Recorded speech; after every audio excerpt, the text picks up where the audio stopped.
Hey, you're watching 757 Hustle Show. My name is George. What's up, everybody? It is June 8th, 2026. It is 10 o'clock here on the East Coast. We are streaming all over the place tonight.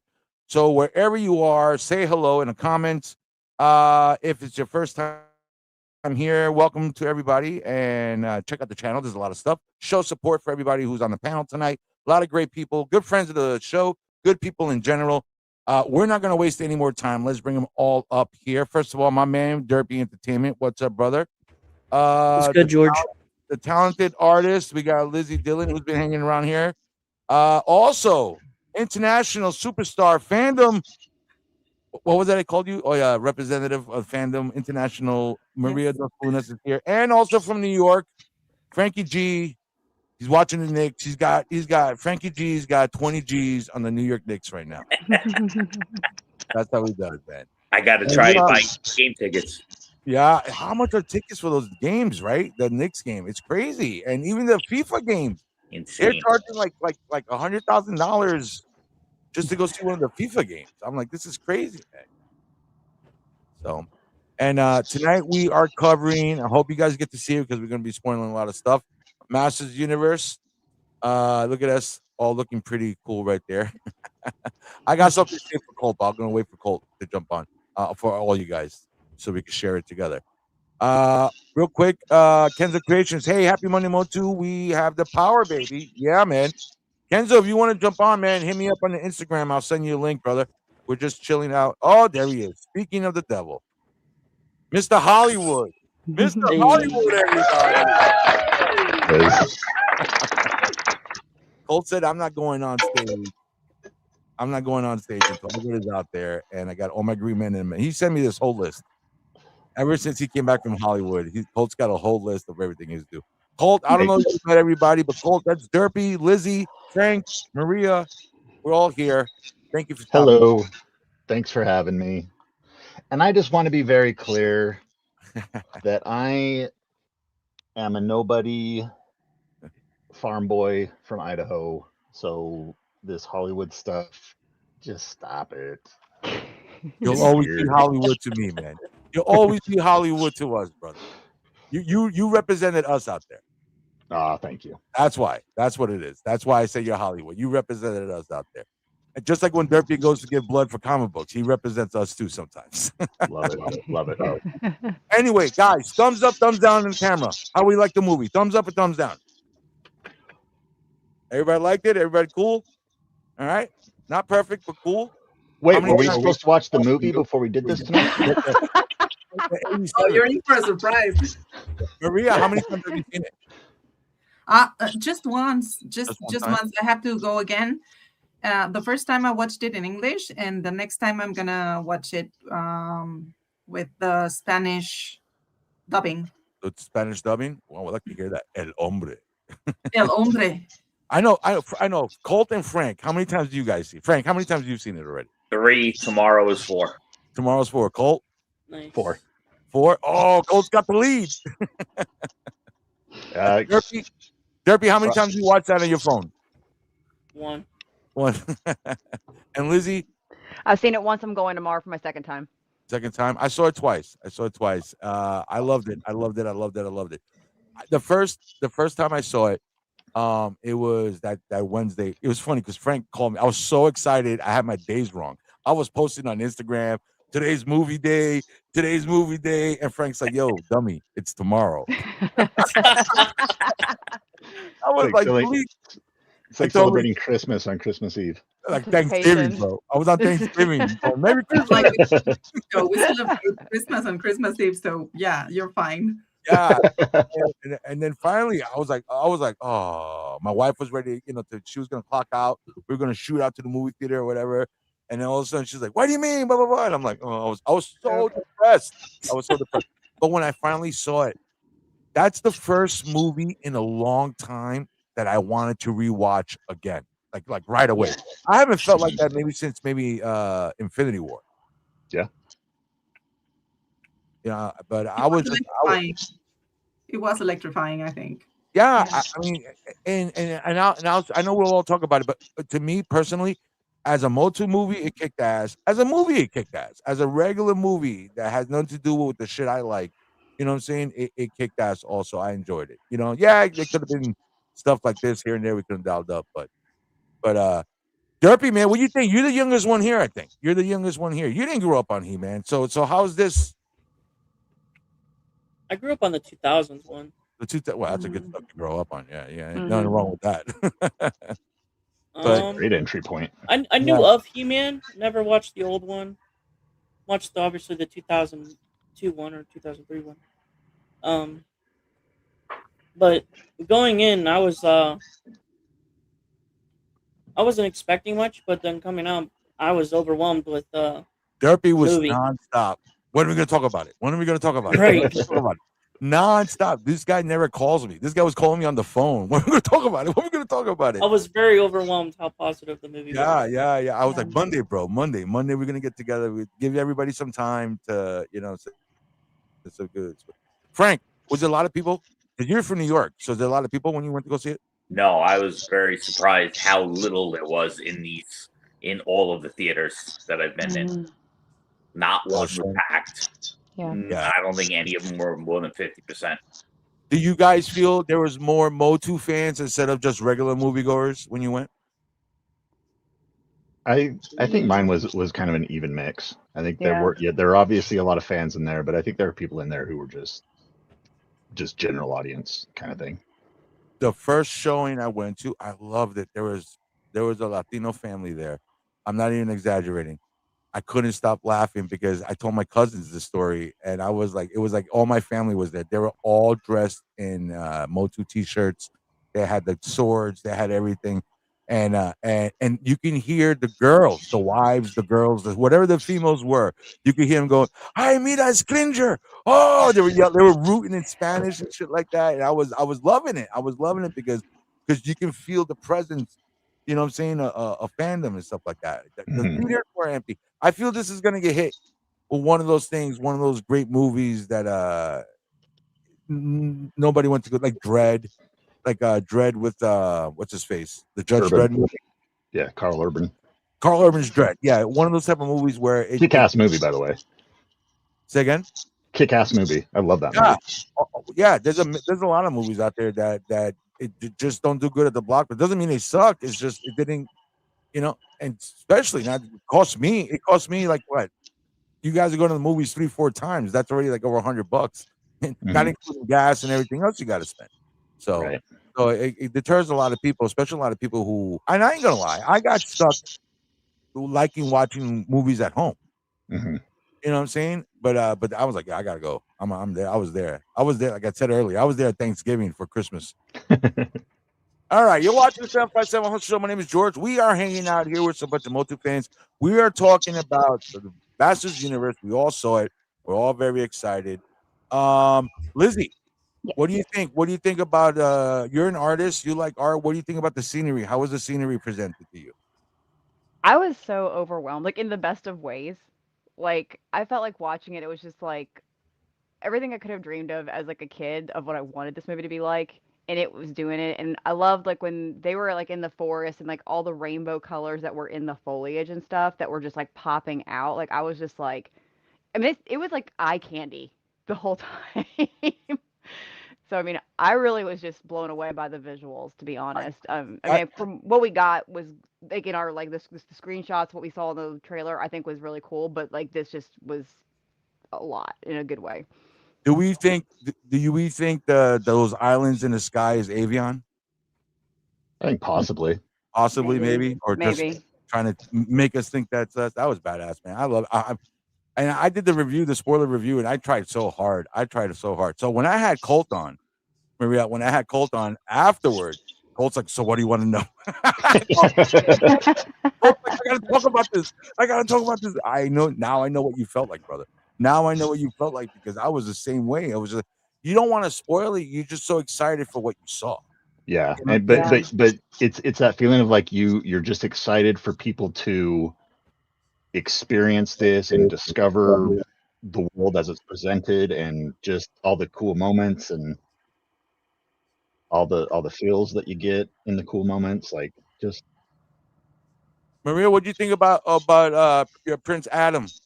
Wow, I love him. I Yeah, know you he's love that guy. the perfect Adam. He's my favorite character, and I think Nicholas just portrayed him to perfection. And I have to confess something. I took a day off from work so I could go on a Wednesday to the first ever screening at W. right afternoon. So that because I was not taking any spoilers, and I'm glad that I did, because as soon as I came back home, the internet was exploding with spoilers, like Yep. Crazy. Marco and Shira and everything. So I think I made the right choice going there. We're like the Matrix. Yes. Yep. Dodging spoilers. I'll say on the admin side of things with like He-Man.org, we were like scrambling to keep spoilers off because people were just posting them left and right, and it was just like we couldn't keep up with it. It felt like 5 would go up for everyone we would on delete. On my Instagram, it was the not the Latino guys I had on. It's the other channel. It's the other planet. Those no? Not them. There's another one. It was another one, and they just kept. And some of the images I have for tonight, I actually snagged from them because it was just like nonstop everything. Like I'm like, holy crap, man! I just came home. And I was surprised with how many like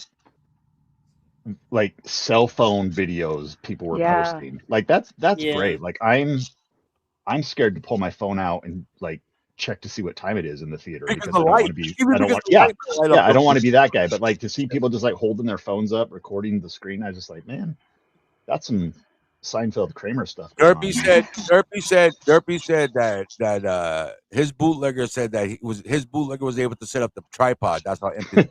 Wow. He had one in the balcony, one in the. Yeah. Got to get all the angles. Yeah. He set up 3 cameras just to get that. Speaking of which, let me interject real quick. I saw there's a new type. I know I rarely go to the movies in a long time, so there's a new movie theater that's got 3 screens. And it's kind of like a weird wraparound Screen X. Screen. Yes, Screen X. That's what I'm going to see tomorrow. Oh, good for you. Now, is that the one that also does like the chairs, like, the seats shake? No, that's 4DX. That's what I saw yesterday. Oh, how was that? MVP. That's why I said I have to go. I'm going to every incarnation that I can. Every yeah. The last one's in the bathroom on the toilet watching the That's when it hits streaming. Yeah. That's awesome, man. I was like, what? We were talking about Prince Adam. The only delivery that really bothered me, and I think I figured it out why. Evelyn's delivery bothered me. The sound of her voice kind of bothered me.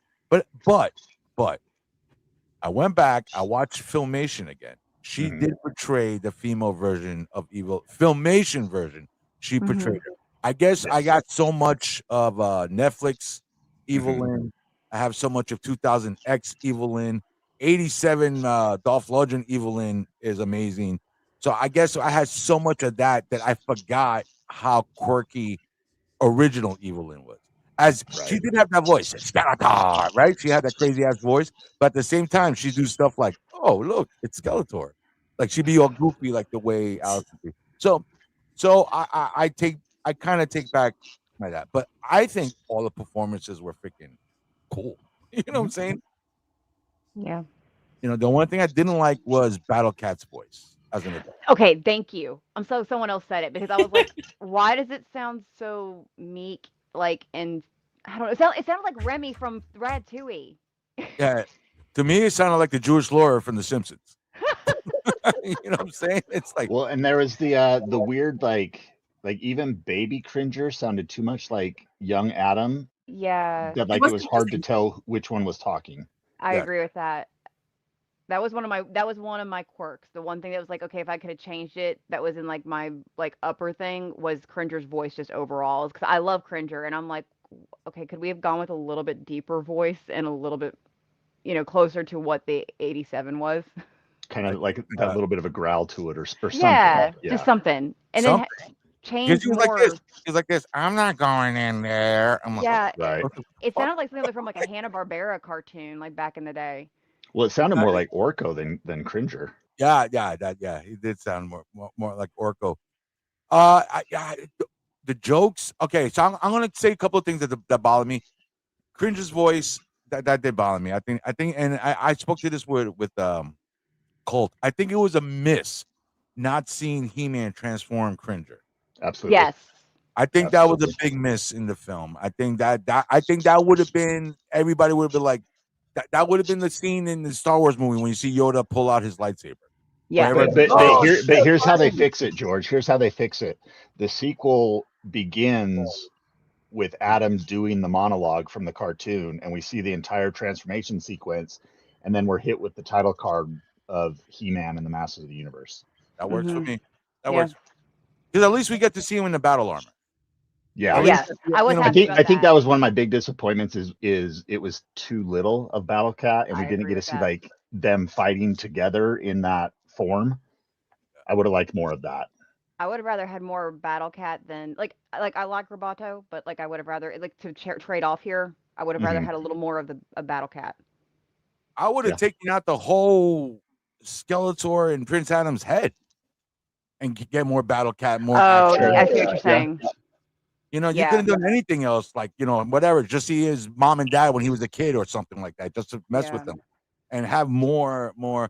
So, and I think another miss was not calling Office Skeletor, calling him Daryl. I think that was a miss. Well, upon rewatching it, there's like Skeletor hits someone as he's walking into the office, but there's also a guy like slumped down on the floor, and I think that guy's Daryl. I think that is Daryl. Oh. Good catch. So Adam killed him in his mind. Daryl. Maria, you get the first one tonight. That's the first. Yeah, Adam killed him in his brain. So that's why I would have done it. I was losing my mind, and then all of a sudden I would have had the Adam's boss be like, "Daryl, what are you doing here?" You know what I'm saying? Like that's funny. Like, well, HR Skeletor gives me life, and it's gonna be a lot of memes. I was telling my wife that might be so many for years and end. That's gonna be a cosplay right there. Yeah, I was telling my wife today that might be my Halloween costume this year is the HR Skeletor. Skeletor is so good. I had a friend that said that they foresee that being the big 2026 cosplay of the year. Yeah, I can see it. I like that look. I agree. The Jim Bro Skeletor is very good too. Jim Bro, I agree. I wish with the end they would have Adam transform one more time, then turn Cringer to Battle Cat, then show them riding off. I agree. Yeah, but like Colt said, save some for the sequel. Save some for the sequel. The action was badass. Yeah, I agree. The action was there. And I said this. That's the first thing I said. This is a Marvel movie with the humor, like with the lighthearted tones. You know what I'm saying? But the action is Keanu Reeves, John Wick. Yep. My husband said that when he threw the axe, he said, "This is like John Wick." Yeah. It was very well choreographed, and it didn't. Some scenes have a little bit of it, but it didn't feel like it's just a bunch of guys waiting around for their turn to get hit. Like it felt it felt more dynamic than that. I mean, first of all, there's a lot of fight scenes. And I can't wait to actually be able to pause and rewatch and stuff like that. But Man at Arms versus Trapjaw in the hallway. Fantastic. When Trapjaw turned that corner, I was like, "Oh my god!" I was like, "What is going on here?"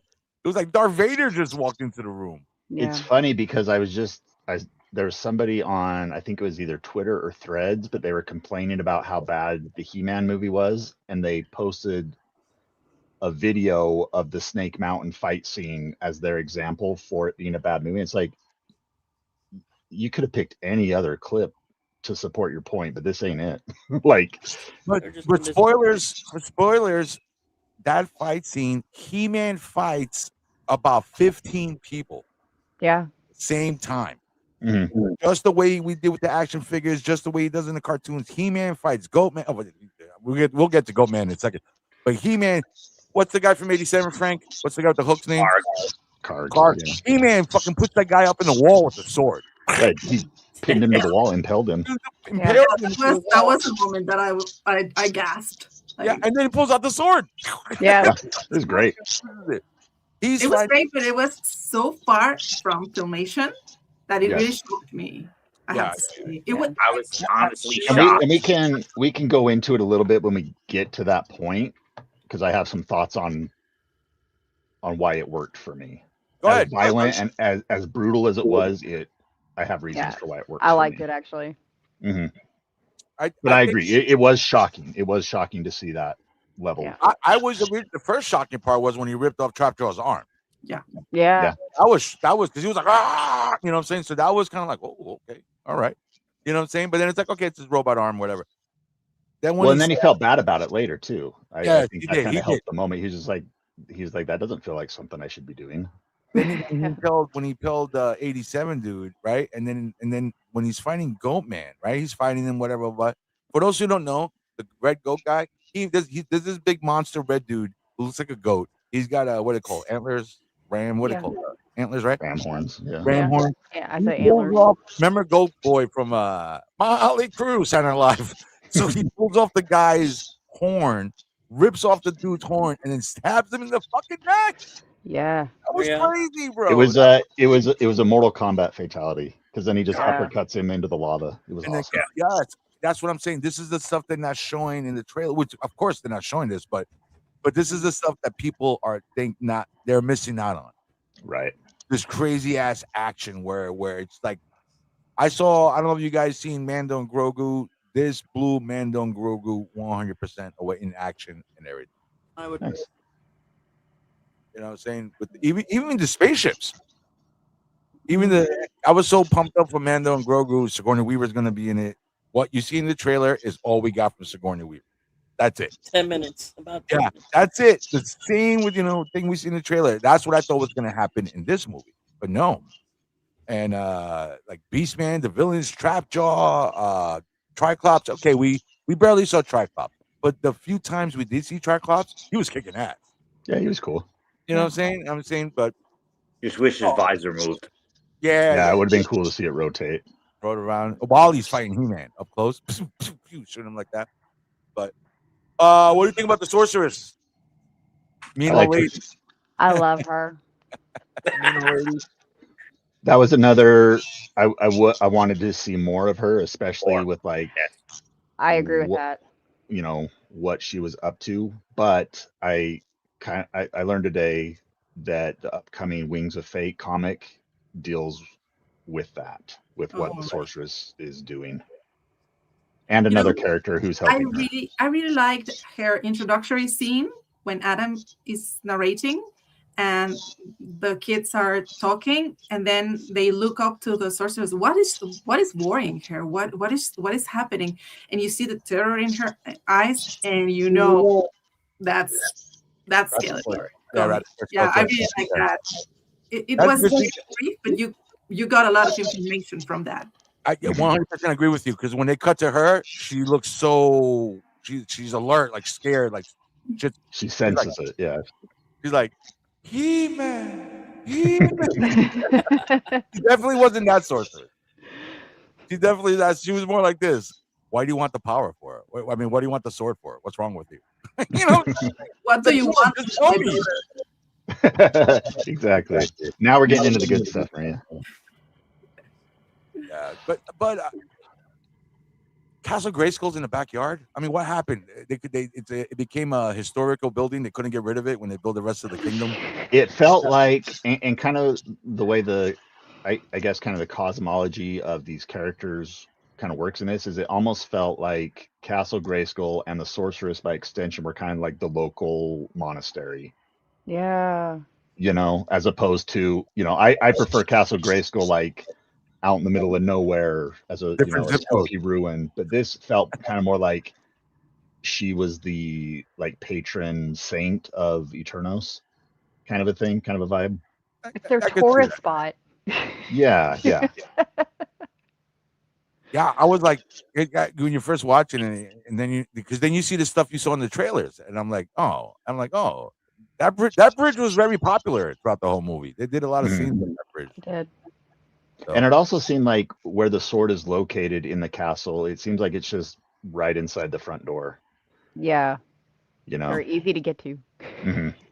I thought the castle looked small. You know what I'm saying? I don't know. I always pictured like a live action Castle Grayskull much more grand, I guess, like more cathedral ceilings. Mhm. You know what I'm saying?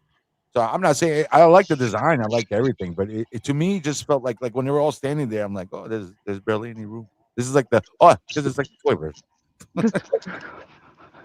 Well, and it kind of it didn't have that like at least to me, it didn't feel like it had this air of mystery or I don't know. There's Like something a little, yeah, Like it's not as sacred as what it should yeah, be. it just kind of felt well, it's just there, and anybody can go walk in the front door, kind Yeah. of a thing. It definitely had that feel to it. You know, we didn't have that moment of He-Man, you know, I command the drawbridge open kind of moment, which would have been so rad. Yeah, Again, sequels. I wonder what made them decide that to be like, let's attach it to the castle and not put it over on its own. Yeah, because we never see the jaw merchandising open or anything. It's pacing. They're like we got to get to Castle Grayskull. Vatican City. Yeah, exactly. Sorry. I'm somebody's asking to get jump on. Let me send them. Yeah, but I don't know, man. I just didn't like. You know what bothered me? Everybody talked too normal except for Man at Arms and King Randall. It was too much Earth tone. You know what I'm saying? Like I don't expect them to speak Shakespearean or anything like that, but it was too. You couldn't tell the difference between the way they talk on Earth and the way they talk on Eternia. Well, especially when you get to like the dungeon scene when they're like formulating a plan to get out, and you've got Dion with her Valley Girl accent. That was a little. That bothered me. We're in a dungeon. Yeah, yeah, that was really weird. That delivery really bugged me.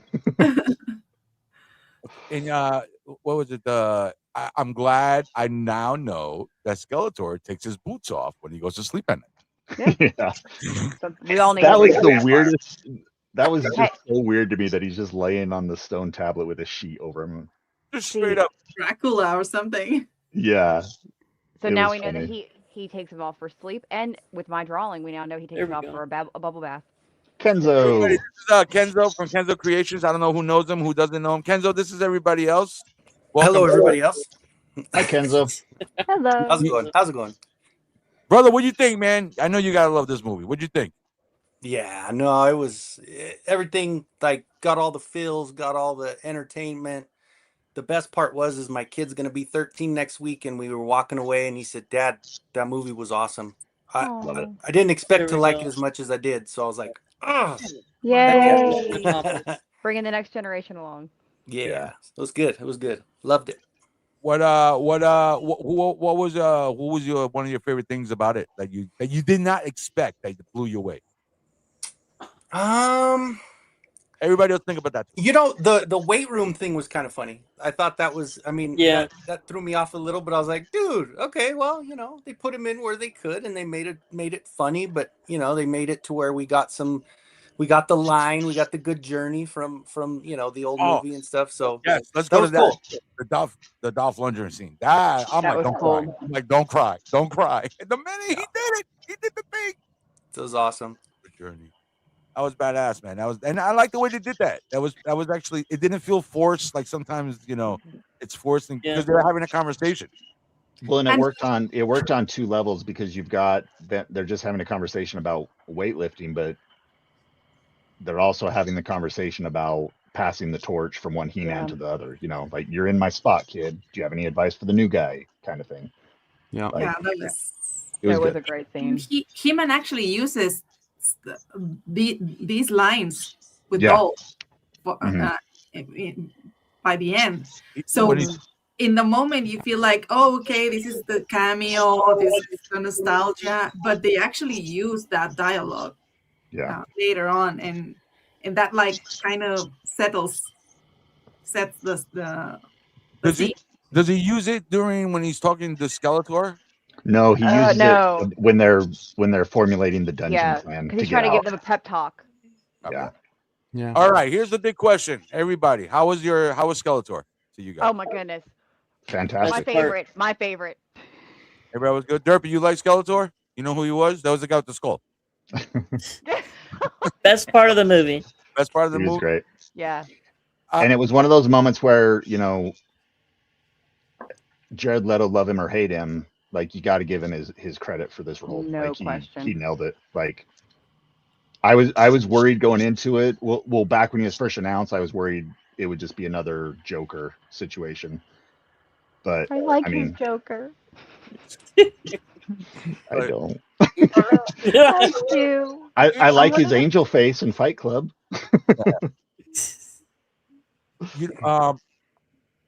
Everybody was laughing when Skeletor was doing his jokes. And Colt had mentioned this to me, and then it was happening to me in my theater where I couldn't understand what Skeletor was saying. Yeah. Like I couldn't. He's like crescendo. You know what I'm saying? Everybody was like, that was a little weird. And everybody, he's talking very low and stuff like that. And that's not his real voice. There's no way nobody could get that. That's like freaking 4 octaves low. There's no way, you know what I'm saying? Which is fine. But he was so low and everybody was like laughing. I'm like, I didn't even fucking hear the joke. What's everybody laughing at? Yeah. King Randall. I liked a lot of his mannerisms as well. Like there's one moment in particular that it cracks me up every time. I think it's right around. I think it's when he blasts Moss Man and turns him into mulch, and he does that joke. Yeah. And it gets and people are laughing, and then there's that awkward silence, and he's just kind of standing there holding his Havoc staff, and then he just kind of twirls it a little bit. I don't know why that just. Mossman gets no. It really works for me. Mossman second time in a row, right? Yeah. I really wish they wouldn't have done that. And even the joke is the same. Like. What do you say in Netflix? Smells like pine. In Netflix, he says it smells like pine. Yeah. In this one, it's the mulch. But I read the junior novelization, and in that they also do the pine joke. The smells like pine, and I was like, I hope that doesn't. I noticed. I didn't notice in the promo shots or in the trailer. I actually didn't notice in the movie his Havoc staff. The way it has that cane. Now I know why it's got that curve sticking out. That's where you hold it from. That's pretty badass. If you know what I'm saying, underneath the skull. Yeah, it's the curvature of the spine. Yeah, so it comes out, but it's like a cane handle, and that's where he was holding it from. Like, oh, that was badass. Yeah, he looked badass with that thing. He was pretty badass. I really did like Skeletor. They did a good job. I think they did it. Go ahead. I was gonna say I was actually surprised because like based off of like the trailer, like I honestly thought that he was gonna be serious the whole time. So when they started actually having him laugh and having him like crack jokes, I was like. That was for me, like I did not see that coming because I honestly thought that they were like I was like, okay, they're gonna go this Shakespearean serious route, which is I was like, I mean, I was fine, but I was like, okay, this is hilarious and I love it so much more that they actually were able to like feed into like a lot of the 87 feel, but they kind of brought the other like it's kind of they melded like in such a way, and it just was I would say his was my favorite performance by far. Well, I think they threaded that needle perfectly because Skeletor is the kind of villain where he's menacing and scary and powerful, but he also makes you laugh. Yeah. Because he's just so narcissistic and I think they captured it perfectly for this movie. I agree. Everybody was a Joker. I'll be okay. I think Man at Arms did a little too much jokes. For me personally, for Man at Arms. That was another weird thing. I was like, okay, he's not usually the joking around person as compared to other characters that would do that. But they went and did the same thing like Kevin Smith's thing where Man at Arms is down and out. Mm-hmm. You know what I'm saying? They did the redemption character and the Roboto. You know what I'm saying? So a little bit there. But I'm just like, Kenzo, man, what'd you think about the action, brother? The action was crazy. Yeah? Oh my gosh, nonstop, right? Like even at the end of it, we were talking about it. I was like, man, that was a 2-hour. We were looking at the clock. I said that it felt like 45 minutes. Like it felt like it just went by so fast because it was action packed all the way through, and just absolutely loved it all, man. So my cousin timed it for me. I told him, he's like, "Hey, I'm gonna go watch He-Man," and I'm like, "Fucking time it for me." It's 20 minutes. It's about 20 minutes before we even see Earth. So, Okay. and there's a whole lot of action that happens. So everybody who still hasn't seen it yet, that's fuck Earth, fuck Earth. So from the time he gets to Earth, and from Earth, from the minute we hear the beginning of Four Non-Blondes, when Beastman starts, it's about 16, 17 minutes, he said. Okay, that's not And bad. by the way, how cool is Beastman? Oh, Beastman was rad. I'm going to bring it up next. That Oh. Beastman scene, Beastman, I don't know what it is, but this shit blew me away, man. That Beastman blew me away. It was just badass. Now, I had a couple of problems, like one with the Beastman scene, I noticed it, and it happened later on also. It's just a pacing thing. So when Beastman's on top of the car, he rips the door off, and then he's like, "I'm Beastman." Adam had this whole time, like 5 seconds, minutes. Well, what's Beastman doing? No wonder why he's a boob. I mean, what are you doing? Yeah. He ripped off the door, and you let the guy. And then later on, spoilers: when King Randor passes away, He-Man gets to like a whole half an hour to say goodbye to his dad. And Yeah. I'm like, what's going on? Where's the rest of the people? And they're like, go ahead, come in and talk now. Yeah, go ahead. Yeah, Come on, Skeletor. Yeah, he's done. I did notice. I did notice on my last viewing that when the cave in happens, Skeletor also gets buried in the rubble. Yeah, Okay. I So thought that too. We don't see him dig himself out, so maybe there's some cut content there, but he does get buried in the rubble, and so I wonder if that's part of why He-Man has so much time to have that heart-to-heart moment. just that little camera shift would have made it look better, though, because then we could have, like you said, yeah. We see, as fans, we have to pick apart the stuff that kind of bugged us because that makes everything better. You know what I'm saying? You know what I'm saying? Well, like I say no hate on Camilla because I think she did an amazing job, but like it did still like the fact that you could see she had contacts in, and she wasn't a natural redhead, and I'm like, I'm like Tila is a natural redhead, and that was I know that's like I said she did a great job with it. I can't complain about that, but I just wish that it had been a natural redhead, just because it was like you could have got someone that was really had all that. Honestly, there was a lot of stuff that threw me off. Like why did they throw her in the jail with Adam? That's what I don't understand. that either. was weird to me. That was weird. I didn't. And the only thing I could come up with is like, well, maybe because she disobeyed orders, she gets a demerit or something. But it was strange. Babysit Adam while you're in there. I thought that maybe they would think that she was going to help him to do whatever, like so they were like, well, we'll just throw her in too. Yeah, it seemed a little weird. Yeah, I did think that was weird. I wasn't expecting that. I thought like maybe she'd be on the outside arguing with them that like, what are you doing? Why are we doing this? Well, and there's also this weird. I don't think she's captain of the guard at this point. I think Fisto is in charge because I think there's a radio communication that comes in when Skeletor attacks, and I think they call him captain. Okay. But it is. If Man at Arms, I'm on a list. Makes sense. I got a list when I go back to see the stuff I'm going to be looking for. You know what I'm saying? I'm going to be like checking this out. Okay. And I'm no, actually, it was 15.2 seconds. there is a kind of like the geeky like little Easter eggs and stuff I noticed over different viewings on the cell when they're in that when Tila and Adam are in the cell with Duncan and Roboto. On one of the walls there's a name carved into the wall, and it's in the Eternian language, but I translated it, and it translates out to Icer. From from the Filmation cartoon, which is kind of a cool little. Nice. And I saw today they were posting in the background. I noticed it too, but they're verifying it today. The fans are. In Adam's bedroom, there was a picture of Manny Faces, a guy that looked like Manny Faces. Huh. And there's a picture of Tila right next to Manny Faces. Ooh, you Interesting. See, that's like there's so much stuff. There's like so much stuff that like, tons of stuff.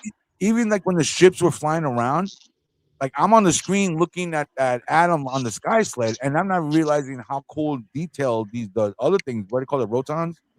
Yeah. Like, how badass you could actually see the pilot flying them and stuff like that. Mm-hmm. I'm like, there's like so much eye candy going on that screen, man. Well, and the little things too, with like how the roton blades kind of work. Like there's a part where it like kind of catches onto the tail to like kind of grind it from both sides. It was really cool. Yeah. There was a moment too, like this is like just something that I caught, but like, or I guess I loved and I can't remember exactly. I was trying to actually find the quote today, but I can't find it. Where Prince Adam was talking about, like, he said something about basically being, it's almost like he was the black sheep, and I felt like he was almost talking to the fans because we all grew up like us geeks being the black sheep, the one that everyone made fun of, the one that nobody wanted to be around, and it felt like he was bringing us along with him to also be a part of his journey, but that it was like, I understand you. And I like felt like that was so powerful to feel like it was kind of like, I don't know, like a full circle moment of feeling like I felt like my 4-year-old self like felt like seen from when like because I was always picked on. What's the line he says at the end about the power? We all have the power. What do you say? The power. It was something like that, but I That can't remember. We have to get the 4 timers that saw it. I've only saw it once, so Yeah, I think I don't remember a we have. So I don't remember a we have the I'm gonna power write moment. it down when I'm after they're done in the theater Yeah, tomorrow. see, So that's okay. I have I can see it a million times, but I got an old timer brain that won't remember anything. I have a little bit of memory issues. So. Yeah, I'll be like, where am I? I remember how it makes me feel. Yes. I know, man. But also, what you were saying, Lizzie, it really hit home. And somebody was saying that they were trying to mock the fans, but I don't think so, because in the end, Adam was right all along. Yep. Yeah. Like everybody was making fun of him. He I was. love that.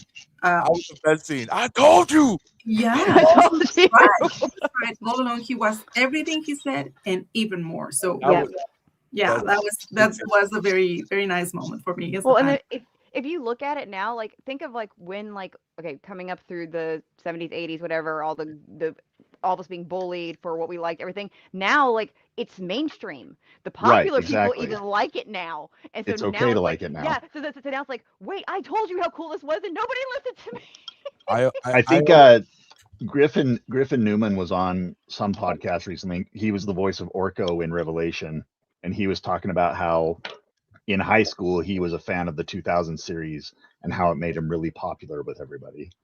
And it was just really fun. He was being sarcastic about it. But I was gonna say, I'm like, wait, yeah, what? he was like, yeah, I was a very popular person in high school for like. It was really fun. I like I was going over my notes. When going back to Skeletor's performance, his eyes. I like the way they would light up. Oh, yeah, I did too. They will pop and stuff like that. So the first time I was like, did his eyes light up? So I'm not like staring. See, that's what I'm saying, man. Every time I would notice something, I'm like, did that just happen? So I'm like looking again. Fisto was cool. Mechanic was cool. Raman was Raman and Mechanic finally cool. I couldn't believe it. Those guys were actually finally cool. Pretty cool stuff, man. A couple of things I noticed that stick out in my mind. I thought was funny.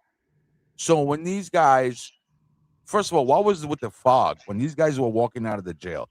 I'm like, that's hilarious. But I thought we were getting Skinkor. I had that thought too. I thought it was too. I was like, wait, did they cut it? And like, I'm like, Fisto was throwing up, literally throwing up. Yeah, so he's like throwing up. People are like kind of holding their nose and stuff. So I don't. You don't get that from dust. It's like they dropped the ball. Yeah, exactly. Like, it didn't feel like a dust thing. Yeah, but the next scene, Spikor, he's got his head bandaged. The bandages. Yeah, he's got his head all bandaged. I was laughing, like old style cartoon with the head bandage around his head. I was dying. Well, he got so worked over in that previous scene. Like he was stuck to the wall, he was stuck to the ceiling, he was stuck to another dude. It was great. Yeah, the time when he got stuck to the other guy and he was turning him around and yep. That was like so good. The I felt like that was like was great. Too bad. Yeah, that's a yeah, it's gonna be like a little nod to Too Bad. Yeah, it was cool.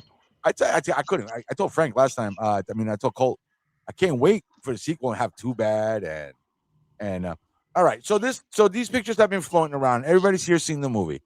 Everybody's going to see the movie. So I said, I don't know if this is true or not. So this is why I keep telling everybody. So at the end, we get Orko at the end. How do we feel about Orko? Looks a little too skinny for me, right? I was more the eyes for me was what was a little bit weird. The eyes are weird. Yeah, like I was like, if we could make them. It looks like a puppet. It looks like a puppet. Like puppet hands. Yeah, like that was the bigger thing for me was the But it also kind of like looks unfinished and not quite polished. You know, it feels, I don't know, rushed or something. It just I like that he's there, but it's also off. Something's Weird. off, right? Yeah. Yeah. All right. I okay. was so thrilled at the moment though that when he popped up, I was just like, but then Oh, like, yeah, but, yeah, but, absolutely. but his eyeballs look like they're like almost like coming out of his like a snail. Like it's like, what is that? I wonder if that's too tiny for his head. I think Yes. that's the thing. Yeah. The portion of the eyes is a bit off, I think. We Yeah, need that's those what I eyes think. right there, The George. eyes, yeah. Oh, look at it. Hold on, Kenzo. Let me Yeah, see there one. we go. Exactly. There They need to you be more go. Look at expressive. that. Yes. Ah, That's there you such a go. good figure.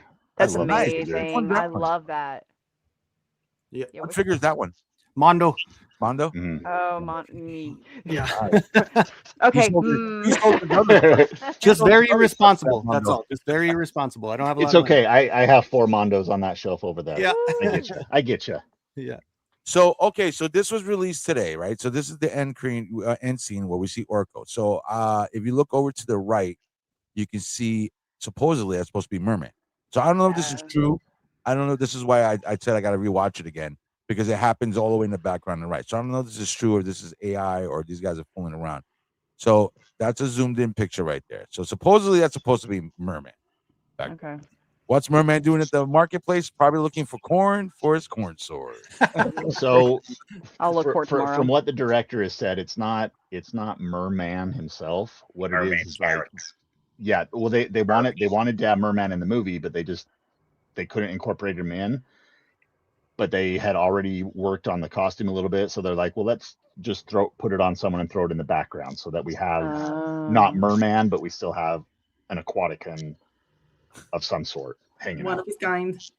And Yeah. that's him saying that whatever that thing is, right? Yeah, whatever that thing is. Whatever that thing is.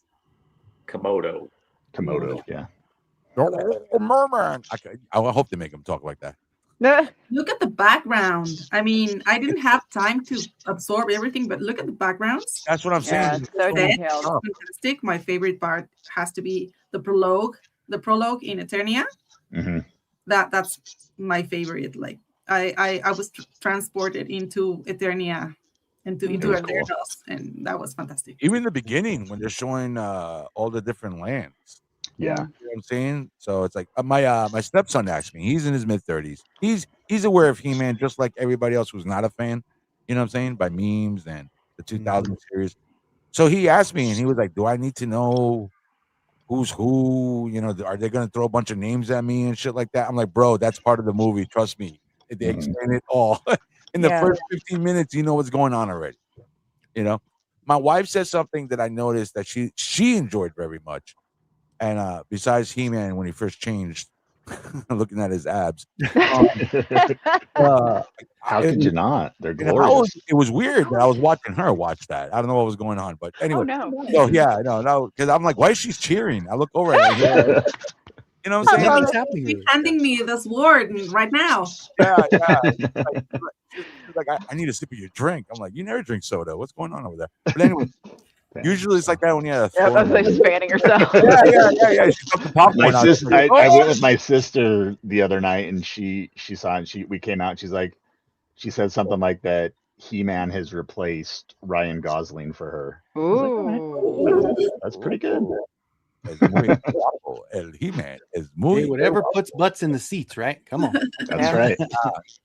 And he's in Sheep Detectives, which is on my list also. That's so funny. Looks fun. I hear it's really good too. I hear it's really sweet and kind of a charming little movie. The trailer. I said the same thing when I saw the trailer. I'm like, I gotta watch this. wait, what is it? The Sheep Detectives. Real it's quick, about talking sheep.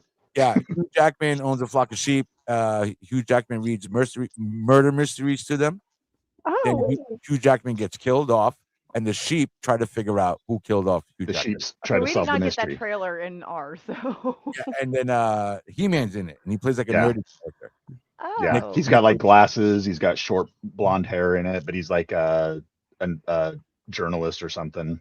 Granted, this was before he actually transformed his personal self to act for He-Man, so he's not a big, bulky. Yeah, he didn't have Well, he was skinny before. Yeah, like, I saw like pictures of him. Crazy like, how different. My husband asked her like, "Can you pull him up before?" And I showed him before, and he was like, "Wow, he put bulk on for sure." And I think that's what's so disappointing about seeing people complain about how he's too small. It's like, do you see what he's done? Like that's it. I'm like, and not only that, like it's the same basic physique as Filmation He-Man. Like, right? It's not Revelation He-Man where he's huge.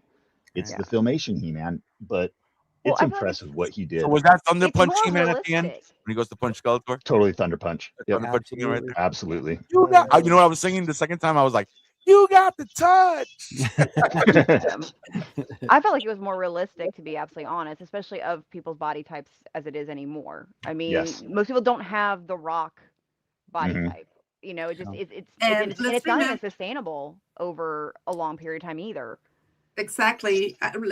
Let's not forget that some of those bodies that we saw back in the 80s were not exactly achieved in a natural way. So I thought the same thing. I'm like, and that's when people start saying this, like, yeah, in a natural way, yeah, he's fantastic. So exactly. Mike knows me the longest. Our shit was naturally achieved by beer and White Castles after one of my shows. On Northern Boulevard. That's how we used to do it back in the day. But man, it's crazy. So I wanted to say this earlier. I was happy to see King Randor kick ass. Yeah. Yes. He got his little moment. I was really happy to see King. Oh, he almost got him right at the end too. I was like rooting for him too, man. I was rooting for him. Especially after all the talk about, being strong and defending yourself. It was good to see that he actually practiced what he preached. Yeah, he didn't have bone spurs. Hey now, yeah, hey now. Exactly. So, Wait, who?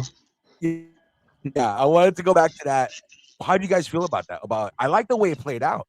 It played out. It kind of reminded me of like King Aragon from like Lord of the Rings. He looks like it. Yeah. Even with like the breastplate and kind of like the symbol on it, and obviously the hair and the crown, how it sits. It did have a very Aragorn at the end of Return of the King vibe to it. I like when Man-at-Arms was training the kids. In the background you can hear him saying, "I want to see you bleeding. I want to hear you crying. I want to hear you glorious bruises." Glorious bruises. Yeah, he was saying all this. I like that because that reminded me of the action figures, the warriors. You know what I'm saying? Yeah. That reinstills that part of the lore, and I enjoyed that. You know what I'm saying? To me, as a MOTU fan, I enjoyed that. Well, and that's another thing about it is that like it's not. There's not one point in this movie where they're saying that muscles are bad or strength is bad. Yeah. It's just saying no, that's good, but also we need to have these other things going on. That's what makes someone a hero. And I love that. And that moment after Randor did his whole ass kicking and he got up there, or even afterwards when he met up with He-Man and he tells him and he says, I'm not that kid. That was one of the moments where I literally held back the tears coming down the cheek because I was just like, oh, when he's like, no, that's not it. That's all I wanted. And that's because as a father, that's all we want. We want our kid to be tough, to stand up for himself, to never let anybody push him around. And that like really got me in the dude. Why that got me was like when the fucking dad wouldn't turn around. He's gonna turn around. Yeah. Oh, turn around. But I want to camp out on that a little bit with Kenzo because that's the most kind of emotionally poignant part of the movie for me. And I've seen it 4 times now, and I'm still fighting back the tears because it's heartbreaking when He-Man says, you wanted me to be someone else. Yeah. And as like you said, as a father, the last thing I want is for my kids to think that they're not loved for who they are. We want them to be the best version of themselves, but at no point is it ever about you're not good enough. You need to be someone different. And it's heartbreaking to see how internalized Adam had taken that message that whole time. Yeah. And that's so sad, but it was also good to see Randor's perspective be like, no, that's not what I was trying to say. And I could have said it better. I should have said it better. Yeah. But what I love just about such a good moment. It's so powerful. Right before that, when Randor's singing He-Man kick ass, he was like, "Fuck yeah!" He was like, "He's got a tear in his eye." He was like us in the audience. Yeah, baby, finally. Because what do they say? As a father, you want your kid to be the type of man that you wish you were. Yes, or that you plan to be. So speaking of crazy, I think even as a mother, I felt like that we, don't bring moms into our yeah, absolutely. Hey now, look. Hey, no, it's a very parental thing. Yeah. I feel like it. What I love though is that throughout the movie, it was having these like it was again harkening back to the Filmation, where like you always had a lesson to learn, and there was so many that you could pull out throughout the whole thing that could have spoke to numerous times of just to one person or to like lots of people. Everyone, yeah. Cliff on Comics says Randor not turning around killed me, and Randor dying and realizing that his son was absorbing Randall realizing what his son was absorbing. Yeah, it was strong. It was strong. That scene was. I was the first time I saw it, I was so busy looking at everything. Sure. I didn't take that scene in. You know what I'm saying? The second time I saw it, I mean, my dad passed away 2 years ago. So the second time I saw it, I was like, you know what I'm saying? I was like shoving my face into the popcorn bucket. I'm like, I'm not crying. I wanted to hold that kid. Like, Oh yeah. like, Well, and that his acting is like, I think that's the best acted part of the entire movie is Galaxine's. Like, it's perfect. It's But I so think emotional. It's so sorry, touching. excuse my language, but I think it's messed up that 2 seconds later he sees his mom for the first time, and it's just like it was barely any. He's like, like you've seen her already. hmm I think the only thing that I could come up with that was that he was so like it was already so traumatic to lose his dad that like it was just like he was shocked, and then just to be able to have her hold him, it was just like She's still here. Yeah, and I think that it was just one of those things. Like even though I understand, because I kind of felt a little bit like that, but I'm like, well, when you are traumatized by something, and he's been waiting his whole his very long time to get back to his parents. And Cliff, if now you want it's to come on, hit me up. Cliff, sorry, Lizzie. If you want to hit me you're up, Cliff, hit me up on the Instagram. If you want to come on, I want to make you cry in front of everybody. I know I can get Cliff to cry. I love Cliff. The only thing that on that area that kind of threw me off a little was like how quickly it passed by. Took you long enough, like 15 years. He's like, oh, took you a while. You know, like we've been in prison for 15 years. Yeah. He's like, yeah, it took me a while. This is what my wife said she enjoyed. She enjoyed the realism, like the minute little Adam, which phenomenal actor. That kid blew me away. That kid is great. Yeah, the minute he takes off through the portal, the first thing he does, he loses the fucking sword. Yep. First thing he stole. I'd have done that. Sword. He's like, ah, and he loses it. She I would have done that as an adult. I don't blame Yeah, I you. was gonna say that's cool. That thing. That would happen to me as an adult is when Tila does the whole G, you know, and Adam and everybody's like, oh. Yep. That would have messed me up also, but we're gonna get a sequel or what? Is it too Yes. early? Yes. We'll get a sequel. Here's the thing. Box office, it is what it is, but this is an Amazon production. Amazon has their name on everything. There's so much that Amazon does. They're slapping this massive universe logo on shopping bags for their groceries that they deliver. There's going to be boxes out there with people, you know, buying their, you know, whatever they're buying off Amazon. It's going to show up in a box with the Masters of the Universe label on it. Yeah. Not even, you know, and that doesn't even get into all the He-Man merch that Mattel is going to be selling. That's going to, you know, go back. There was an Amazon truck that hit Beastman. Yeah, exactly. In addition to once it hits streaming, how much it's going to take off once it hits the streaming market, which Amazon Prime, who made this movie, that is what they do. Like, did you buy any, Kenzo? Did you buy any of the popcorn stuff, the merchandise? You know, I got one of the $15 tins. Is all I got. I got just a regular the garbage can tin. Yeah, that's what I didn't get any crazy. I didn't get crazy with that stuff. I got enough to deal with over here. Look at that. They had to tell Colt, sir, please, no more. Save some for the kid, please. That one was there, but I'm gonna have to go grab mine. Hold on. I only had the tin cup, and oh, that's nice. That's the one I wanted. That's the one I want. And we had the foam swords. I'm like, come on, man. I want that one. The foam sword. Yeah. The foam sword? Yeah. It's perfect for your sofa. Yeah. George, did you look at that link I sent you? Yes. Yeah, I can see. There's the throne. Look at that. That's cool. The prices of some of those toys? That's crazy. Oh, you got they were expensive. I had to get the throne room. I was lucky because my birthday's in June, and so my wife was like, okay, this is what we're doing for your birthday. You can get 2 things at the theater. It was nice. Look at that. Can those guys be removed with a hot knife? What?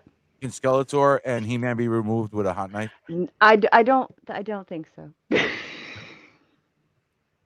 It's basically a toy. That's what's cool about it. I mean, yeah. It's amazing. Like I was like, this is so cool. Like I've never gotten one of the collector ones before for anything, and I literally went like my friend said, hey, my wife got the sword for me. I'm like, do they have the throne room bucket? He's like, yeah, she said they do. I literally ran like 50 minutes away from where I was just to go get this. The theater I went to, they only got 5 swords of the drink swords total. Yeah. And I got the last one. And Cole got diabetes drinking so much soda in the last 2 weeks. Actually, it was really cool because at the theater they're like, when they gave you like the popcorn and stuff that comes with it, they're like, now do you want to actually put it in these things or do you want it in a separate thing so you don't get? I was like, yeah, put it in a separate thing. Yeah, put it in a separate thing. I had to clean mine now. I was washing mine now before we went live today because I still have popcorn kernels in mine. I almost got the sword too, but after spending $63, yeah, I get all you. the stuff they put their face on it. You know what I'm saying? All the stuff they put their face on to license that product. That's what they're recouped a lot of their money at. Yeah, we're getting a sequel. There's no question in my mind. Yeah. What do you want to see in a sequel? Let's wrap this up. What do you want to see in a sequel? I want to see. Hold on, I'll start with Kenzo. What do you want to see in a sequel? I mean, obviously the last part or the middle part of the spoilers there. It's gonna be cool to see them get together and maybe a little Hordak action and just a lot more characters. I think it'd be cool to just get, since we have that beginning story laid out, let's continue, but let's kind of get a little bit more into the characters as they are and add some more. Yeah. More bad guys. More bad guys, the better. Yeah, that's a good thing. Cole, what do you say, man? Go ahead, brother. Well, kind of like what I was saying earlier, I want the movie to start out with the full intro of the cartoon, with Adam coming out on the red screen and doing all that, doing the transformation of Battle Cat, and then seeing them ride off into a classic Filmation style adventure. I want to see, because how the movie ends with everybody kind of in their classic positions with their classic costumes on and everything. And yeah, exactly. Like I want to see him camp out on that for a while and live in that space of being a cartoon in live action. You know what I mean? And then get into all the extra cool stuff like the She-Ra stuff and things like that. But yeah, I'd like to see a half hour of a cartoon on the screen. Yeah. Frankie. Yeah, I mean the last thing in that scene when they're all on the bridge, Roboto gets the distress call for the avian village, so that Stratos. The one thing with Teela I'm sorry, I'm watching the Knicks game, is very close. After they crash the Talon fighter, and Teela comes over and finds He-Man and says, "Holy Zodak." That gave a little nod to that. Oh, she did say that. That's right. She did. I forgot about that one. She did say that. Yeah.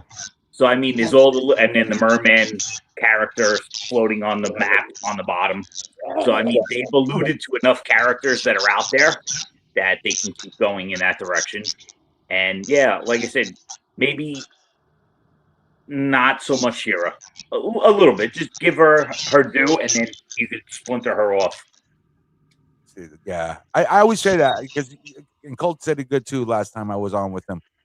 The minute you bring She-Ra in, you take away from He-Man, and you're already taking away from Teela.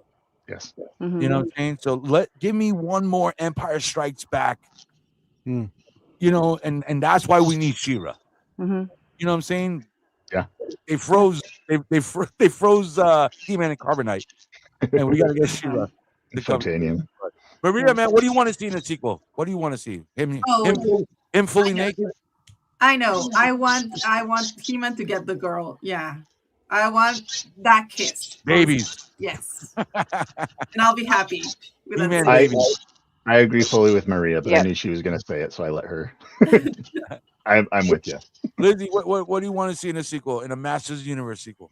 I definitely want to see more relation between Battle Cat and He-Man. I just think there needs to be more of that, so that can be a little more built since he was away the whole time. You know me, I already told you this last time, I am a huge She-Ra fan, but what I think would be best actually is for them to do a She-Ra standalone.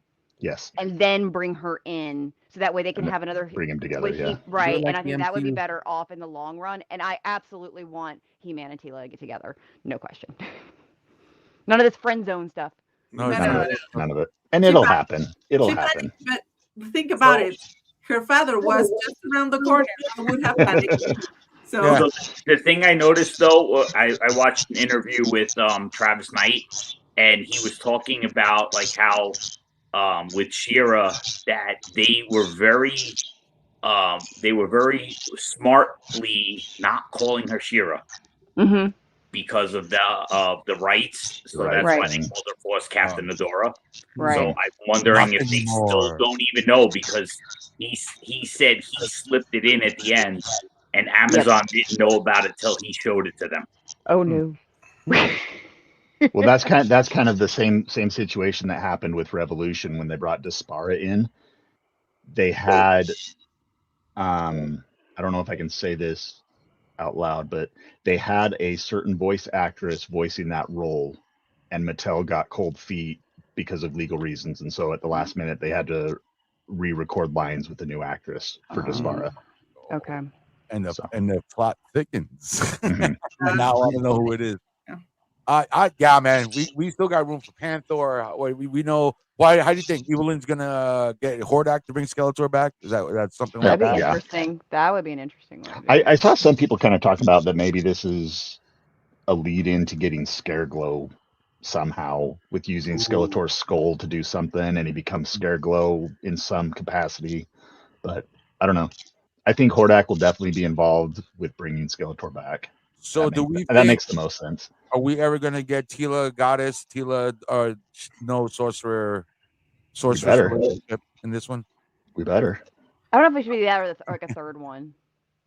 Because Bill. I don't even think they're gonna go there. To be honest, in this universe, I don't think it will either. But if they did, I'd like see the third I'm one. like, yeah, hey, Maybe they like this one. get her to be the sorceress and then erase her memory, as they have done so many times before. Just a taste of being sorceress, but not like fully. Teela, your father, he was a finger, Teela. Oh, by the way, that part was another thing when the thing will open up and it was a flask, the little canteen. Oh, yeah. That was pretty cool. Hey, when I walked out of the movie theater, I said, I know it's a high 9. I said 9 out of 10. And like I said, I'm rating the movie, and this is how I do all my movies. As a He-Man fan, I'm rating the movie definitely 9 out of 10.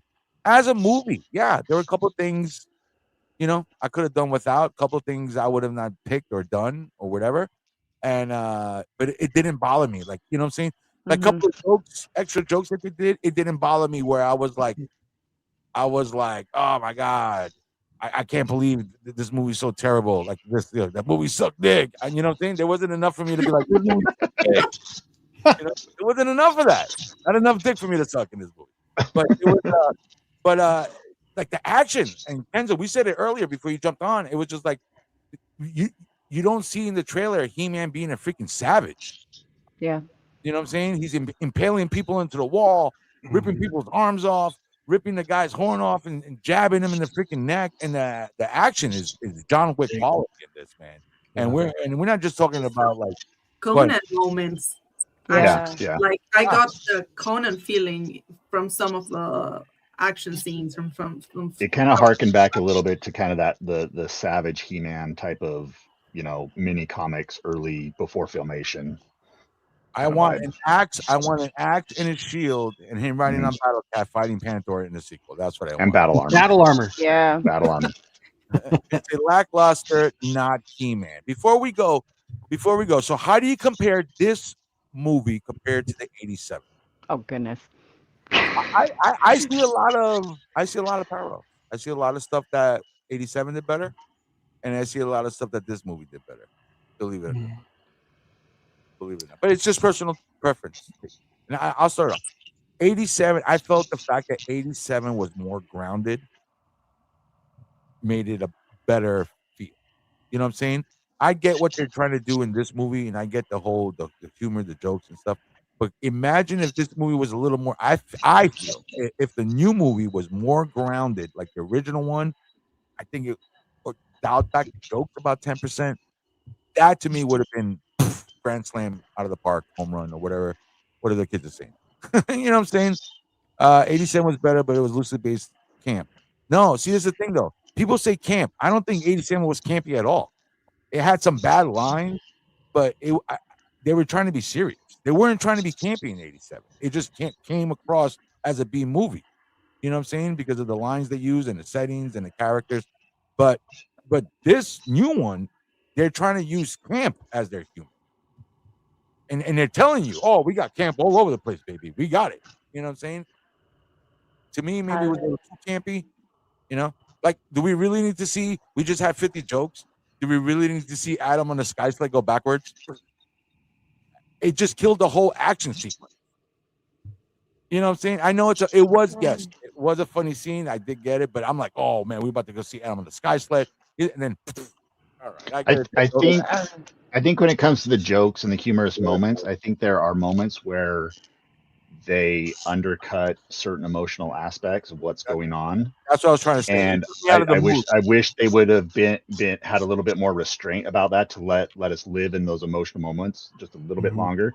And a key example of that is when Man-at-Arms and Adam have their heart to heart in the dungeon, and then they immediately stand up and they're like slap fighting each other for a little bit.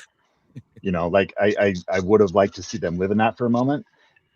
But then we've got the moments like with the sky sled hitting it in reverse. I think that works just fine as a humorous moment, and I don't think it undercuts anything, because it's also showing that Adam, this is his first time back on Eternia after 50 years. He's not going to know how to operate alien machines. No, but he knows how to fight. But he knows how to fight and use all his powers already.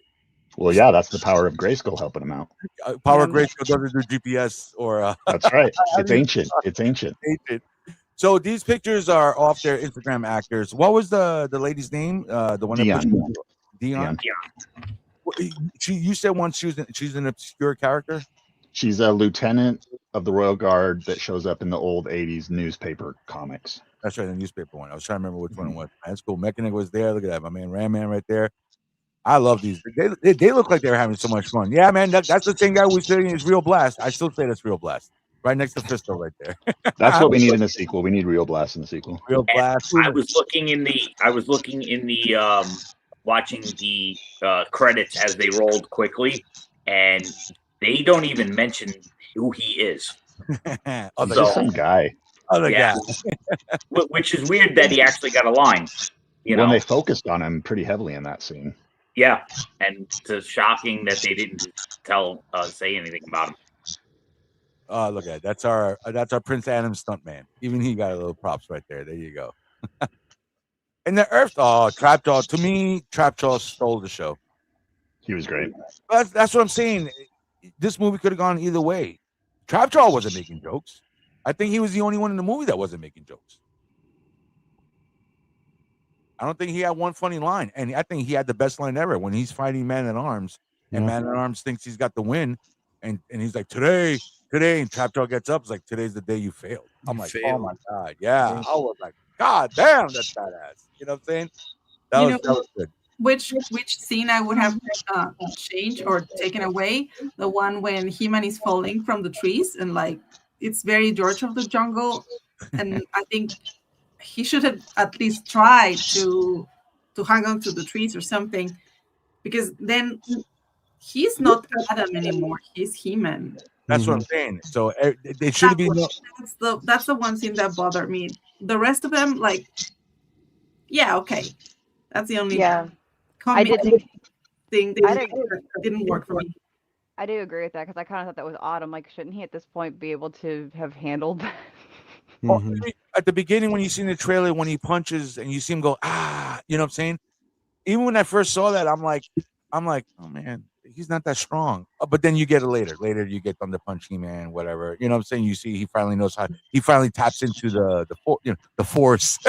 Yeah. and he knows how to use the power and everything. I do think it's important to note that up until the moment he has that talk with the sorceress as he's dead, he hasn't fully stepped into the role of He-Man yet, because there's that moment where she says, now you understand and now you're ready, and then when he comes back, he's fully kind of, you got the touch. Yeah, it's not like him struggling with his confidence or something like that, like it's like, no, this is who I am. I know who I am now. This is my moment, and now it's time to become that. And he got cocky on his first fight. He got real cocky. He was like, "You can try." You know what I'm saying? He did the energy.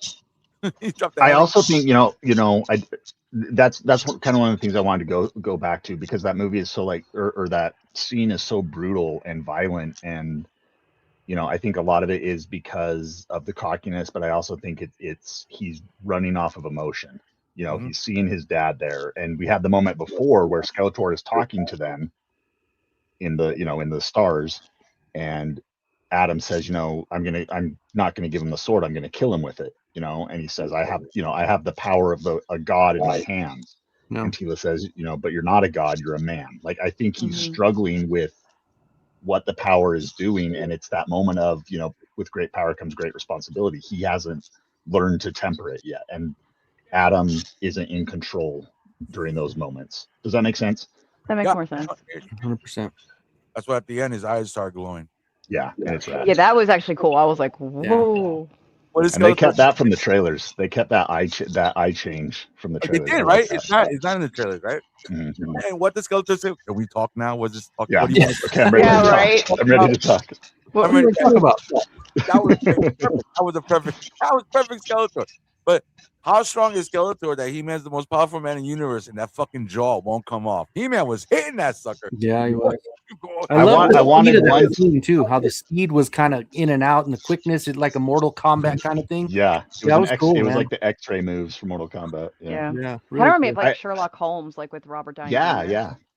That is true. I would have liked to see one of his just one tooth fly out. Just kind of fly out to kind of reference the molar set. And we got a boob. He did say boob. I heard it. He did say boob. We got it in there. Yep. And I love the part where he tells Evelyn, he says, "Don't test me, woman." Like that was a good throwback to the cartoon. I love she when she was a masochist or sadist, whatever. Like she was like, oh yeah, she was into it. Whoa, she was into it. She was like, yeah. When, Wait for her to say, yeah, daddy. Don't judge me. Don't judge. Everybody's got a little freak, Frank. And so when Beastman, when he was punishing Beastman, and finally Beastman was like, "Yo, this shit hurts. Stop." He's like, "Please stop." Stop. And then Beastman was like, "You just saw him so badass." Oh, okay. My other favorite scene, when He-Man says, "Let's talk," and it cuts to Battle Cat and Beastman. Yeah. And fucking Battle Cat. Yes. I love his jaws. I love that so much. But then, what happened to Beastman? He just kind of disappears in that. The last we see is when Cringer has his head in his jaws, and then that's true. He's just kind of gone. We don't see him like sold off or anything. He probably just disappears with. Oh, here it is. Yeah, so good. Well, and Cringer even does that little like when he says, "Let's talk, Skeletor," and Cringer kind of does that little like, "What? Yeah, what are we doing?" It was good. And here it is. Look, I love it. There it is. He got the bandage on his head, bro. That's great. That's awesome. I do have a ringer, man. Holy cow. He did. He got beat up. I do have a question for you guys. I want to know what your thoughts on this are, because I don't quite get the point. But when Adam and Tila get off her ship in Subternia to go talk with the other heroes, she says something about, is that what they wear on Earth? And Adam says, no, not really. This is like, I didn't understand that line. Dudes don't wear pink. Because that is what they wear on Earth. So I didn't understand what he was saying. I didn't know if he was trying to, like, one thing I was wondering if they were trying to go for is the fact that because it was mimicking what he would have worn, like in the filmation, he wore the pink shirt and everything. And so I was wondering if they were because I thought it was confusing too, but I'm like, well, maybe they were trying to make it be like, well, no, not really, because he was trying to mimic more maybe what that Eternia feel was. Maybe. But it felt really weird. It felt like I'm like, okay, like. It was confusing because it was confusing. Those are Earth clothes.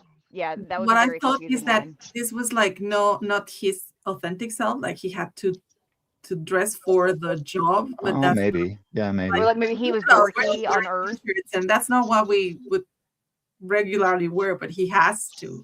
Yeah, or maybe it's the thing that like Tila's like he's trying to show off to Tila and she's commenting on how weird it looks. He's like, well, no, this isn't what I normally wear. I usually look better this. I'm more charismatic than this usually. My thought was I watched it with a red towel. Yeah, I wasn't sure because he wasn't popular on Earth, so therefore he was like, I'm not cool, so like this is not what the popular people wear. So like I'm just kind of wearing. Okay. I saw like the fake post already. The bots saying that they made him gay. I'm like, bro, the guy nonstop was hitting on women. The guy was on a date at the beginning. Oh, and did you notice the date's name?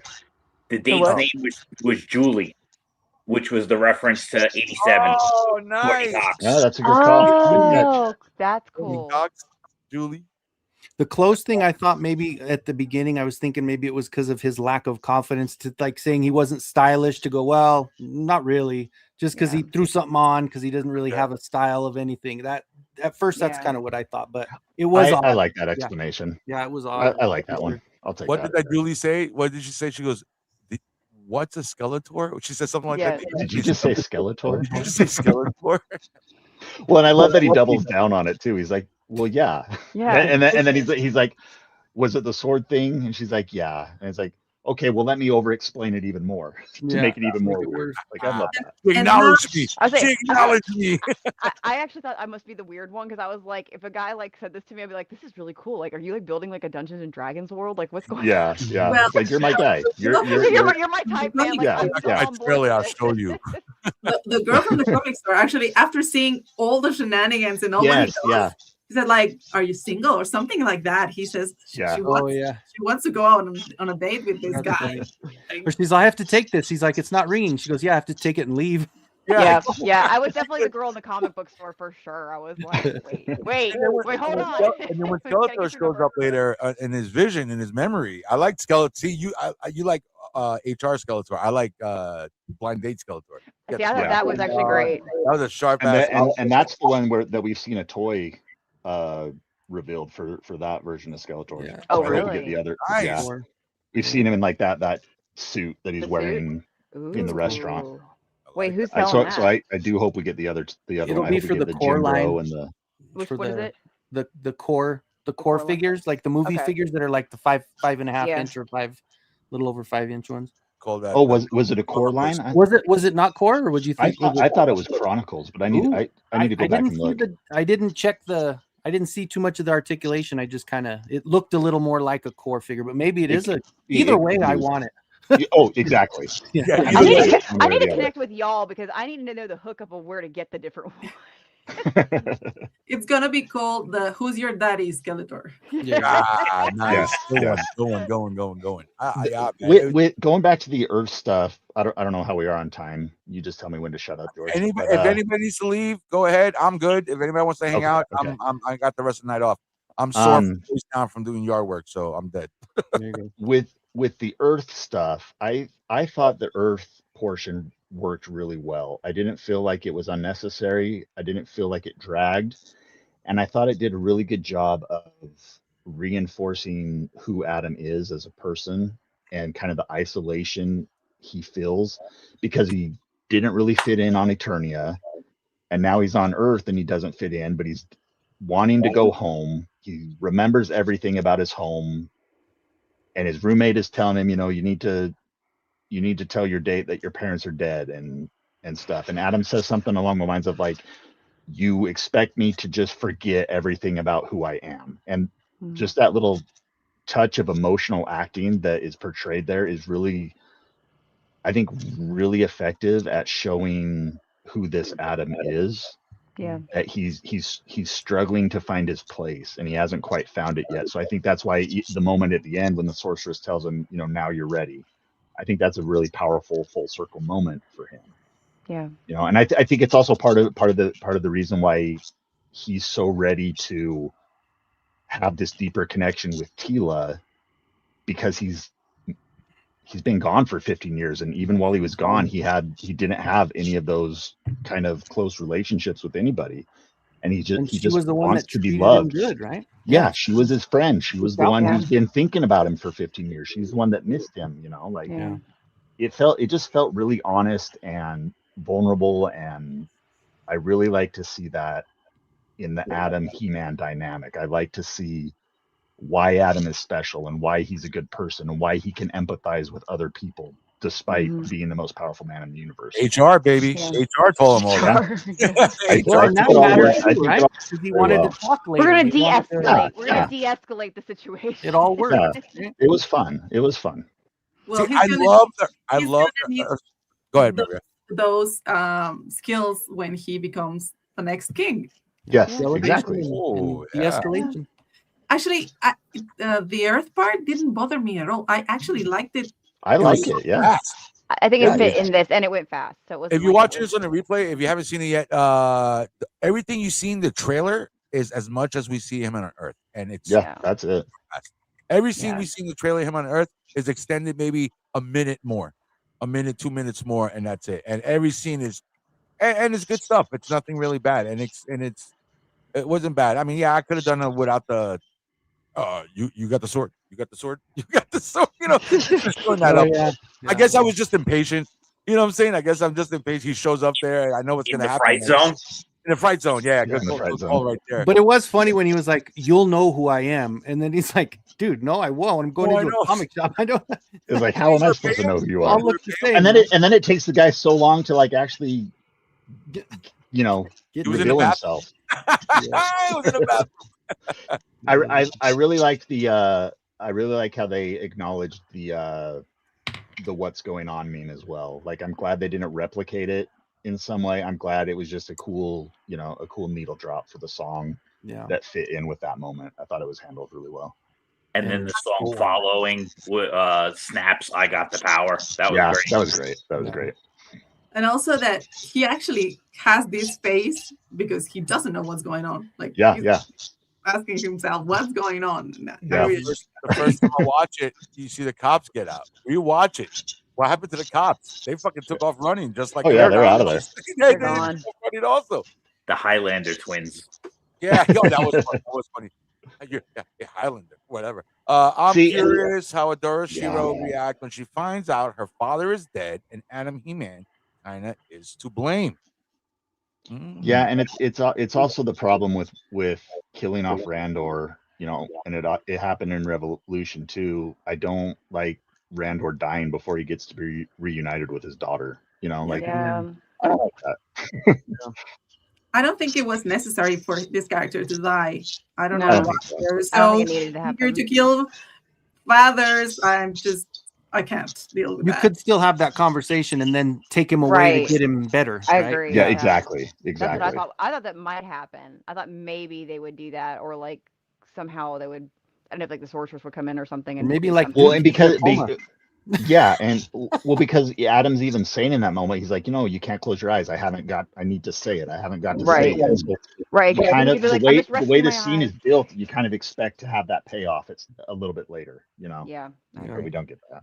I was hoping, and I felt Queen Marlena was given too much lines or anything. She really didn't. You know what I'm saying? She says to talk to him when hey, you got to go to your lessons at the beginning, right? Yeah, she was just there. She was just there. That's why I felt bad. Even when they're doing the big speech, she's just standing right next to him. It's like, yo, hey, pink shirt, calm the fuck down. She's our queen. I don't know who you are. Showing him out of nowhere. You know what I'm saying? And that's another thing with like the humor kind of undercutting moments. I feel like the dungeon kind of rally speech that Adam's trying to give, I think it's really undercut by a lot of these throwaway jokes, especially the Alan joke where it's like, oh yeah, do people not know who the Royal Prince of Eternia is? You know what I mean? It's like that is a little weird. It's like, come on. What bothered the one that took me out the most is when Tila first brings Adam to Fisto and those guys. And there was like 5 minutes before they I'm like, bro, we're like at war. What's going on here? Oh, I'm Adam. Oh, here's my card. You know what I'm saying? Yeah. That I know, I get it. To me, it just took me out of it. I'm like, bro, you've been gone for 15 years and nobody uses that shit on Eternia. You know what I'm saying? Nobody uses the ID card on Eternia and shit like that. So they don't care about your ID card. So why are we seeing this as a joke? It just that to me was the worst there are those moments where like you laugh at it when it happens because it is kind of funny, but then the more you think about it, you're like, well, that just doesn't make sense, like in how it's presented and what's going on with everything going on around him. Yeah, like, who's this guy? What'd you bring him here? Is he you know what I'm saying? It's like, nope, here's my card. Yeah. You know what I'm saying? I'm like, come on, man. But like I said, minor things, I can nitpick this from the beginning to the end, and there's a minor things, man. I mean, I loved it, man. I loved it. I wish, I don't know, man. Oh, that goes back to the power thing. when he was like, "Oh, this is kind of heavy." I'm like, "You're being a little bitch, man. That's the Christian." Yeah, it's a Roton. It's not the Collector. The Collector looked great, also, man. They should have put Stinkor for that walk. Walk out. Yeah, that's what every. I was like, I'm yelling. I'm like, it's Stinkor. It's Stink. My wife's like, "Did you fart or something?" I'm like, "What?" I was like, I was referring to the smoke on the screen. I thought that's what we're gonna get a Stinkor, like a surprise. It's almost like they edited it and they like were going to, and it was like we forgot. Like Yeah, that's what it feels like. I know other people are out there saying that they didn't see it that way, but that's how I saw it. That's especially all with the reaction, especially with the reactions that we talked about. That's Like the just puking. those Stinkor's off camera. Stinkor was on the battle bones attached to the battle. Yeah. Right. My final critique of this film, and I'm gonna be honest with you. I'm a musician, so the music really bothered me. The music really bothered me because Frank knows I'm a fucking huge Queen fan. No one's gonna be more of a Queen fan than me. You know what I'm saying? I'm a huge Freddie Mercury, Brian May, everything 100%. So the fact that I am a Brian May fan and I heard what he was doing throughout the movie, it really, like, to me, it was cringe because I did not enjoy it. You know what I'm saying? I'm watching this kick-ass. I love the Eternia theme, dun, dun, dun, but that sounds too much like something else. I don't remember the name of it right now. And I don't know, man. To me, it was missing the whole. It wasn't strong enough, like his transformation. It wasn't like, to me, it didn't. I'm glad I'm not a music guy then, because man, it didn't- did me, man. See, It I'm a musician. I'm a musician, and I loved it. So that's why like, I'm like so confused. every time you would hear music in the background, like during the scene, it sounded like an old '90s TV show where you hear a guitar going, "Wow, wow, wow, wow, wow, wow." Bro, I know it's an '80s film. You don't have to make the soundtrack sound like a bad '80s movie. That's my personal take. Don't come at me. That's just my personal take. George, I don't want to embarrass you on your show, but I will say, I know you say you're a musician, but I played the recorder in elementary school. And my expertise. I do like in the key F, but no, it's just when you go back next time when you're watching that at home, you'll hear what I'm talking about. I felt like I was watching a USA Silk Stockings episode, some bad '90s, late '80s. You know what I'm saying? But I don't see the problem. I don't see the problem. Cheese, and it's cheesy to me, and I love it. It was like all the time, but at some point, the not the soundtrack, but the score was a little bit unbalanced at some points. And I don't know if it was the theater where I watched it, but the credit scene, by the darkness, was so loud. I don't know if they really turned it on the theater, because I had to cover my ears. It was just so loud. You say that because it wasn't loud. It wasn't not before, but at that moment was too loud. But I think something was. I went to go see the black and white Godzilla movie that came out 3 years ago. The -1. Yeah, -1. That fucking shit was so loud. That was so loud in there. Do you, and when do you think that's just because we're getting old and no, because He-Man wasn't that loud. He-Man wasn't that loud. No, and that's what that goes back to. I mean, I know it's like, what? What are you saying? No. So, but I'm literally, I walked in there and Godzilla was so loud where I can't even talk to the person next to me without. It was so overbearing. But that was a little small nitpick with me with the music and stuff like that. It's just like you hear Adam talking to Tila in the background. You hear like, wow, wow, wow, wow. Somebody take the guitar from Brian away. But I loved it 100%. I love it though. I love, like I said, I can nitpick this shit the whole. I keep nitpicking it because I sound like a dummy saying I love it. I love it. I love it. You know what I'm saying? So I like to find the things I don't like about it to ground me.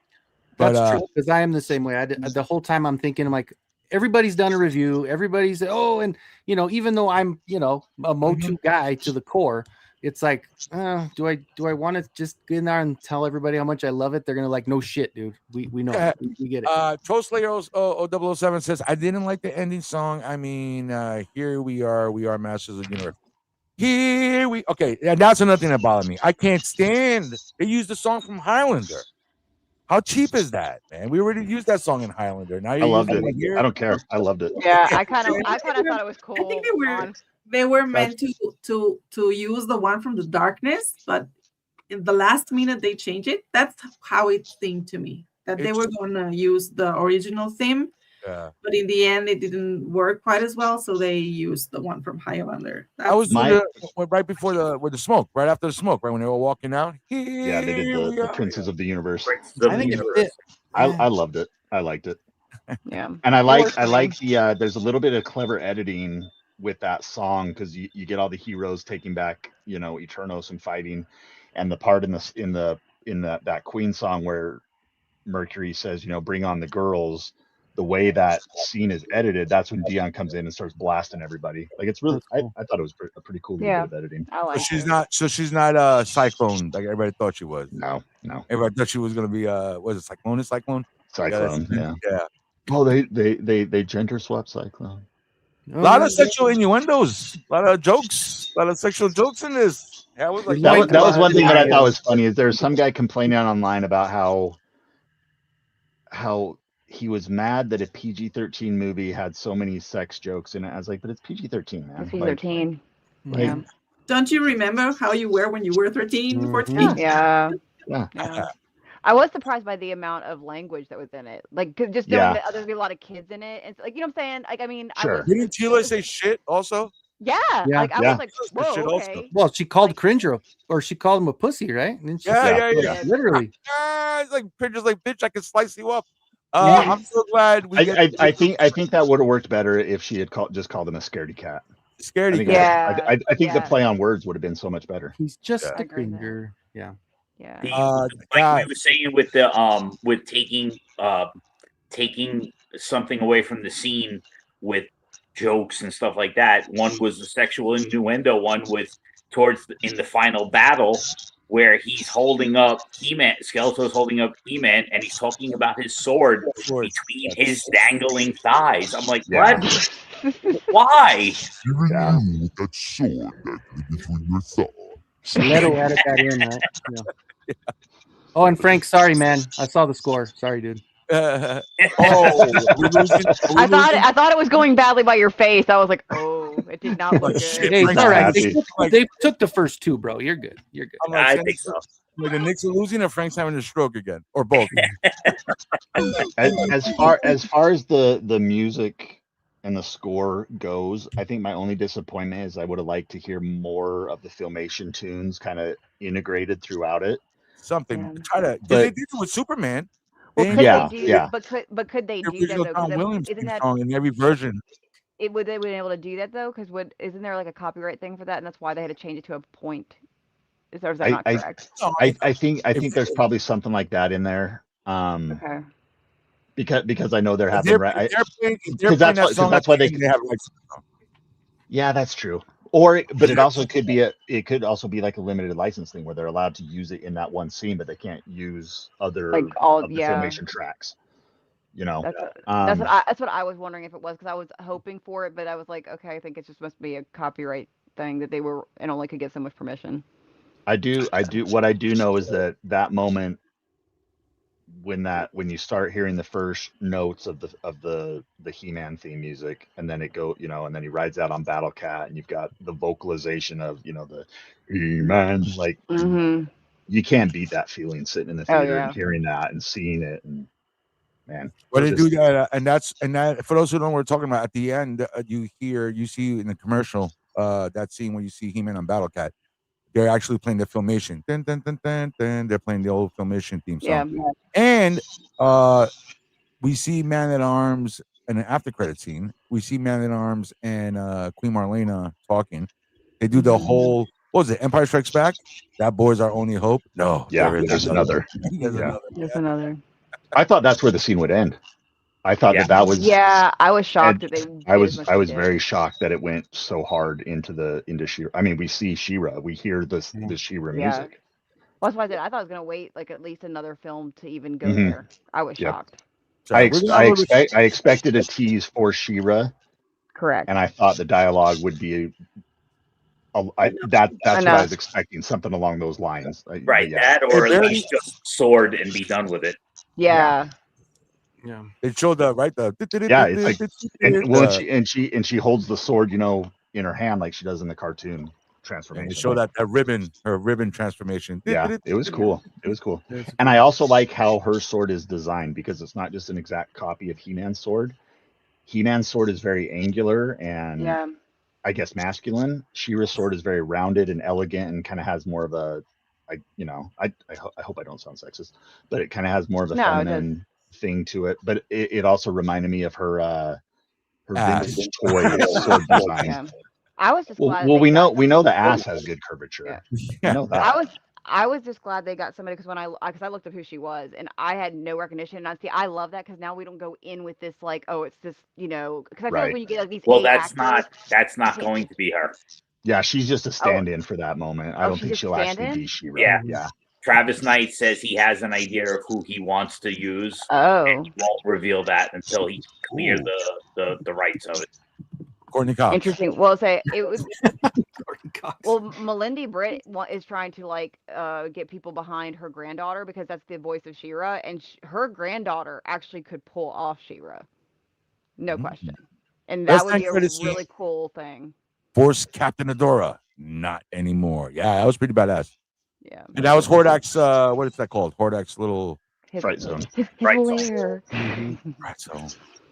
But let me Derpy had to leave, so Kenzo's gonna fill in for Derpy. I was messing around with the technology.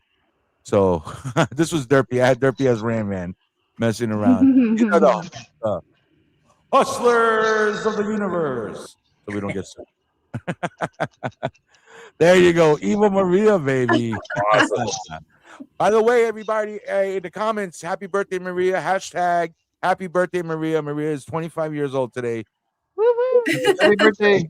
Maria, she's such a MOTU nerd. She decided to hang out with us and talk about He-Man on her birthday. On her birthday. That's the best birthday present. Yeah, best. I was gonna say best birthday present ever. Yes. There you go. We know her as Lizzie, but when she's Leela, we call her Leela. There you go. I have the cheap version of ChatGPT, so it took me 100 times to get these right. I'm so there sorry. you go, Frank Jaw, baby. Hey now. There you go. Hey now. He's even got the loop. Look at that. He's even got the loop on top of the helmet. Yeah, that's cool. He's got a wrench that matches my job. Yeah. Okay, I thought I heard you say he's got the lube. Ain't nothing wrong with that. All right, here we go.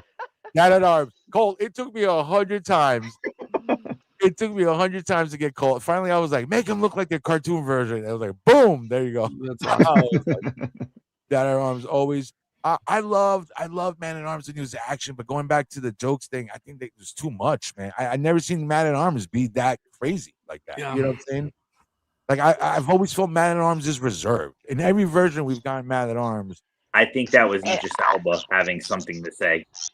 Well, see, I thought he'd be more reserved, like too, and with that his personality, I thought he'd be more reserved.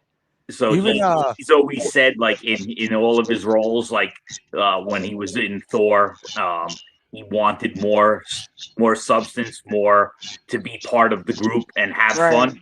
So I guess that's why with this one he was able to maybe manipulate the script a little more. bit. Because even in the 87 Man at Arms, when he was fighting Skeletor, he wasn't making jokes. You dare you dare harm her. I dare Skeletor. You know what I'm saying? That was look at this fucking guy. Nice. Looks like I've just blasted one from behind. I'm gonna change it to Blasto. I know that, but I'm talking about this movie. I mean, how does she get to eternity at this? But we're gonna find out, bro. You gotta save some for the sequel. You gotta save some for the sequel. I know what's going. Yeah, we can't give everything away. We're gonna probably get new characters. Do you think they're gonna do for those who don't remember, in the Filmation cartoon, for those watching at home, when the She-Ra used to come out, they used to show like a Find Waldo character, and at the end they would be like, "Oh, did you find me today?" Yeah. Lukey. What was his name? Lukey. Lukey. Yeah. He was a little Lukey, creature. yeah, find me. Okay, so that's fine. So I wonder if they're gonna put that in the movie, but you gotta find them. That'd be fun, actually. Oh my god, I'm just excited. There's just so much. We still need Merman. We still need Too Bad. We still need, you know what I'm saying? We still need Stratos, Buzz Off. Many Faces, the other vehicles, the attack track, you know what I'm saying? The Wind Raider, you know what I'm saying? Grildor. Grildor's in it. Oh, yeah, Grildor. At the very end, in all the silhouettes that they're showing. That's right. I heard about that. Leech, There's a Hordak. silhouette of Grildor. It's just, this has so many possibilities. And we're lucky enough that Amazon's got money. You know what I'm saying? Yeah. Amazon's got money. So if they want to crank a TV show up, do you think this should have been a movie, or should have this been Serious? a series? No, movie. I think it works as a movie. We wanted a movie so bad, dude. Movie had Yeah. to be a movie. Do you They've been think trying for so long to get it? It made sense to make it a movie. yeah, definitely. I want to see the Land Shark. Yes, Land Shark's definitely a. I hope we at least get a trilogy out of it, though. That's what I'm I hoping. agree. Now that we're movies, we got to get a trilogy or something. But I don't know, man. I think this should have been a series. I think this should have been a series. Then it could have built up to a whole first season. We could have dragged out Earth a lot more. What's interesting is a few years ago they actually announced a live action She-Ra series for Amazon, and then we heard nothing about it. And I think part of it, I think it's been wrapped into the movie. You know, like I don't think we're going to get that series. I think whatever they were doing for that, I think it's being folded into. Ooh, Madame Raz, yeah. That'd be cool. Yeah. Well, guys, I need to leave. Happy birthday, Maria! Thank you for hanging Bye, out. Maria. Birthday. Happy birthday. Thank you so much for hanging out. Nice to meet you. All the way from Mexico, international ambassador of fandom, Maria Dos Lunas. Look out for her. And happy birthday, Maria. Enjoy Thank you some so of that much. cake. Goodbye. Bye-bye. Bye. About time she's leaving. No, I'm joking. I love you. Ciao, mi amiga. Be good. All right. Let me take her off before she does something we regret. All right. So, Do we final need our thoughts paper and before we pen? go? Anybody? Final thoughts on the movie? I loved it. Let me ask you this: you did see it with a packed house. You did see it at the Kenzo. Did you see it at the premiere also? No, I did not. Nope. I got there 2 days after. So, but Colt, you saw it with a packed house, right? And you Yeah, saw it was packed. 95% He-Man fans too, right? It was a lot of He-Man fans, but there's also a lot of just influencers and stuff there, and I know that because as I was leaving the theater, a lot of people had left their kind of grab bag goodies just sitting there. Which I tried to grab a couple extra swords, but they wouldn't let me because they said they'd reuse them for other events. But what? that's crazy. But what was cool about it is because it was packed and because there were legitimately so many fans there, I couldn't hear a lot of the dialogue because there's so much cheering and clapping and all these key moments where like these characters would kind of get their little moment, everybody would cheer and clap, and it was really fun. It was really cool. That's what I'm saying. When you watch it with a bunch of fans, of course everybody's going to be cheering. But you said, 90% of them are all fans already. Yeah. You know what I'm saying? Even when I saw them in the theater, the first batch had that whole Latino family behind me. You know what I'm saying? And they're all fans. And you know what I'm saying? Even the moms were yelling, "Dale, dale, dale, He-Man!" They're yelling and shit, and cheering and shit. But it's like, I knew this was going to be a problem. Where it's like I feel the people who, I guess let's say, missed the train on the original He-Man or never jumped on 2000 and stuff like that. Mm-hmm. I feel like it's like they like I guess it's like telling me, "Hey George, you gonna go see a new Power Rangers movie?" I'm like, I ain't gonna go fucking go see that. Right. You know what I'm saying? I guess it's that. I remember when the Power Rangers movie came out, I was like, "What? Who's gonna go see a Power Rangers movie?" No, I'll admit similarly. Like if I know a lot of people are clamoring for a Thundercats movie. I could care less. Like I'm mostly Cold. It was great having Cold. Right. You love me, George. You love me, George. I love you so much. We'll be here in 3 years. Colt, we have the other wall, the addition, and then we all come. I'll have expanded my house. Yeah. The kids in college, so Colt expanded the room. So. I get their bedrooms once they leave. Yeah, well, they did Orko. Now they need to. Was it Imp, Loki, and Loki, and the Winged Bird? I love at the beginning they showed a freaking dragon. Right at the beginning of the movie, they showed a freaking dragon. That blew me away, man. That blew me away. I want to see more. I want to see more of like He-Man feats of strength, like lifting things and throwing boulders and Yeah. stuff like that. I want to see that, and I want to see somebody get thrown into a mud hole, like in the old cartoon, because that was bloop, and they get thrown over the trees and shit like that. I like to see more of Eternia, like going outside of like other areas, like some of the wasteland stuff. Yeah. and just some of that. Yeah, that would be cool. Because we only kind of get it in that intro, and then like when they're going to Snake Mountain from the forest, it's like a montage kind of thing. Yeah. I would like to see more. Yeah, I feel like that went really thought fast. that's what we're gonna get when they're running to Castle Grayskull. I thought we were gonna get a whole montage of them being chased back throughout the forest and stuff like that. You know what I'm saying? But I'm like, no. It's either souvenir shop to the left or Castle Grayskull to the right. Right. The water park is on the other side. Well, what's cool in the novelization, when they are making that trek to Snake Mountain, they talk about a few different things that wasn't in the movie, but there's dialogue where they're talking about how these tunnels were built by the Snake Man, and like little things like that kind of help with the world building. Build the lore. Yeah. I was wondering if they were gonna do like a moment, because Filmation used a lot of stuff like where it like repeated, and be like, I thought it was gonna do it for a little while and be like, do you feel like we've ever been here before? yeah. Or have them do the running joke. scene where they all It run would fit in the jokes for sure. It would have fit. That's what I'm saying. It would have been great. Yeah, it would have been perfect. The funny joke I did like was it just looks so small in my hand. That was funny. That was funny. The one later on, and the fisting thing did go on a little too long. Oh my gosh, He that was so hilarious. yeah, okay, I can see that. But then later on, when he's with Rayman, he goes, "Give him head." I'm like, come on, man. That was, you know what I'm saying? That was like,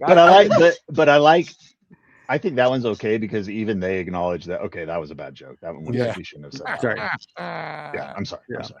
But it's like when people say, "Oh, yeah, they make fun of themselves." Motherfucker, They don't. No. Make a movie where you don't make fun of yourself. You know what I'm saying? It's like, I think the only one that failed for me was that they were laughing at when they asked him what he called himself, and then they laughed at him calling him man. I'm like, that's not the character you make fun of. Like, I just felt like they shouldn't have laughed at He-Man, calling himself He-Man. I got you. Yeah, because now why would you call him He-Man? Everybody's laughing at it. Right. I see what you're saying. Yeah. This is our champion, and he's like, "Why you call yourself He-Man? Get the fuck out of here." Yeah. Maybe they'd be like, yeah, you know what? That actually works. Like they could have gone the other way with it. But then they also lean into it, like Tila says. Yeah. This sounds like a job for He-Man, and I like how Idris says he's like He-Man. Yeah, like, I love that. They seem to accept it. They were like, Yeah. let's go with it. Yeah, they laugh about it a little bit because a very manly fellow. Yeah, exactly. Like, well, and even Roboto, she's like, well, she's like, yeah, it's very masculine, and then you hear kind of to herself, she says, and you are very masculine. Like, it's almost like I heard her say, it's worse than I thought. She did say that too. It was more worse than I imagined. I like Roboto. I mean, she didn't have much, but she had a couple of one-liners and stuff like that. You know what I'm saying? It was cool seeing the gears at the gears end. was cool. Yeah, that was cool. My wife, she when Roboto got blown up, she was like, "Oh no!" Yeah, I'm like, calm down. Well, especially how the line's delivered, where she calls out to Duncan, and like she's like, it's that glitchy sounding robotic voice, like. It's good. It's good.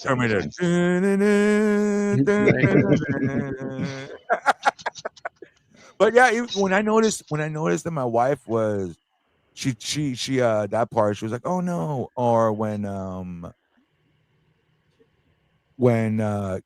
Adam saw his mom after the dad died, my wife made a comment too, like, "Oh wow!" Like she had no idea the mom was still alive. I'm like, I've shown you the trailer 20 fucking times. I've shown you my breakdown videos 20 million but times. You may have shown her 20 times. Has she watched it 20 times? No, usually I'm showing her.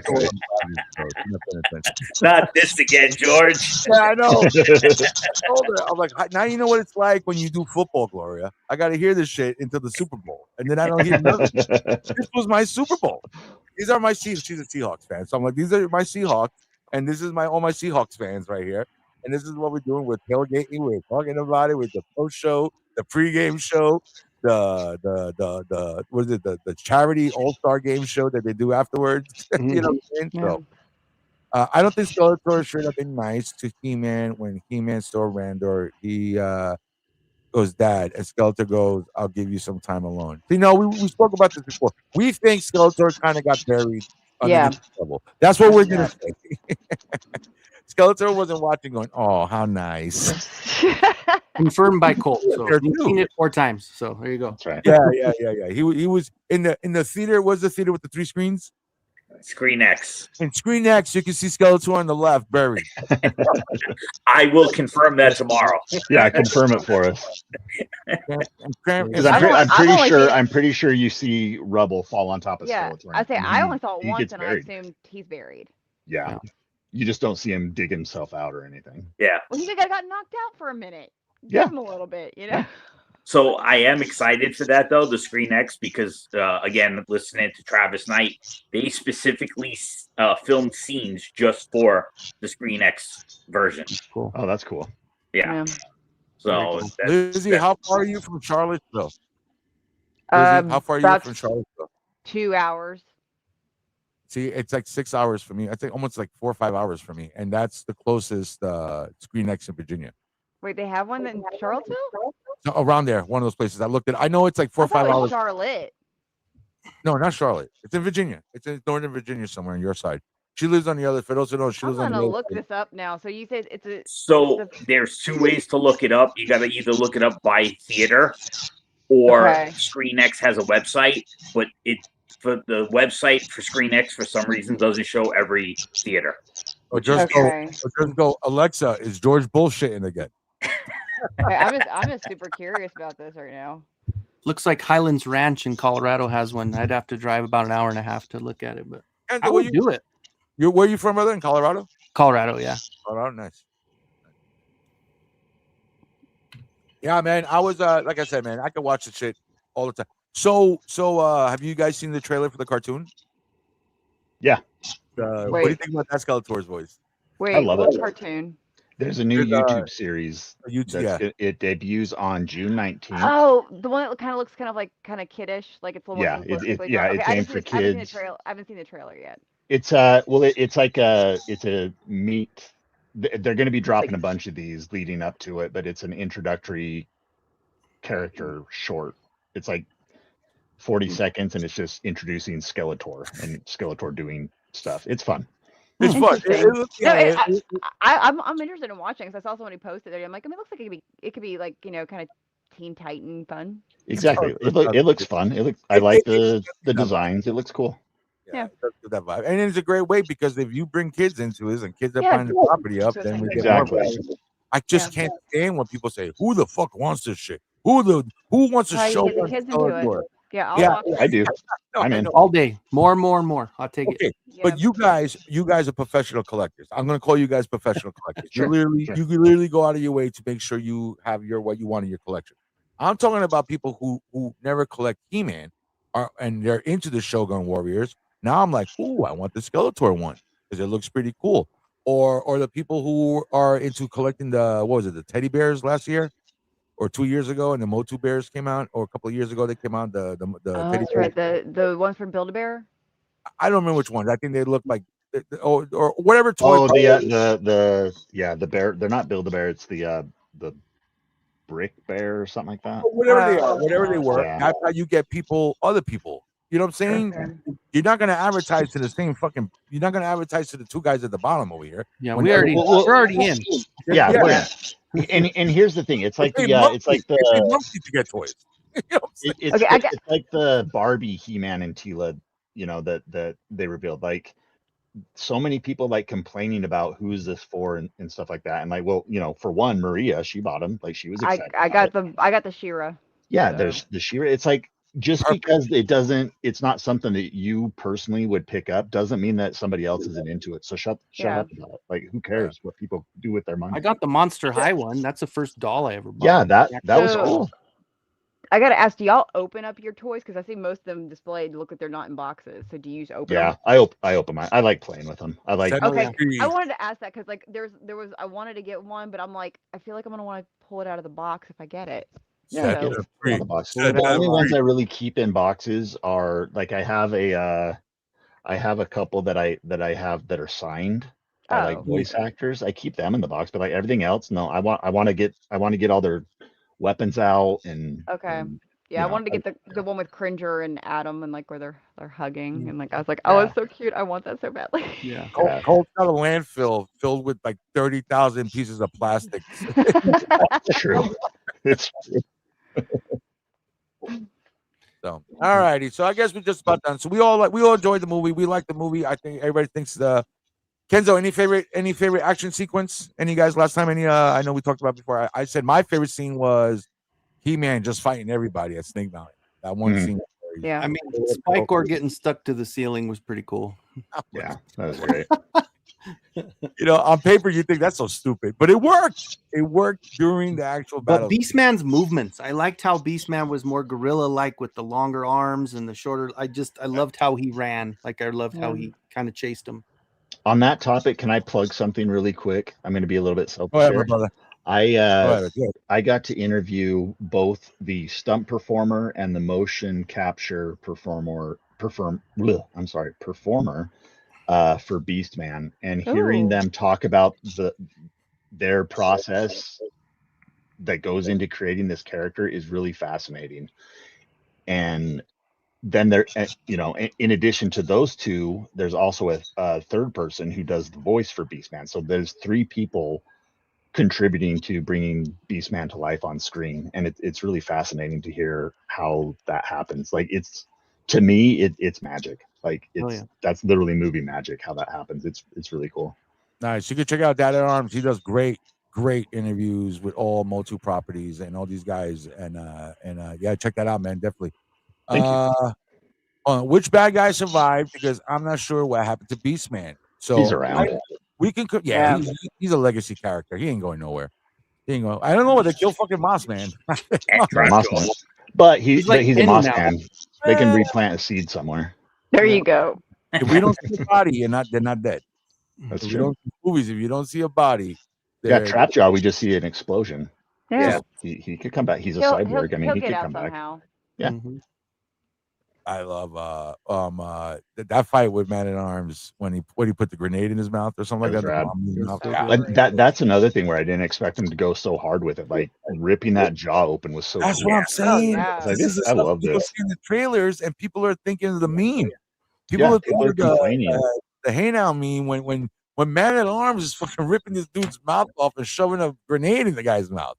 It's awesome. You know what I'm saying? And then he goes, "Peace, motherfucker," and he jumps out. True story. Yeah, it's right. That was in my XP version. I don't know about XP.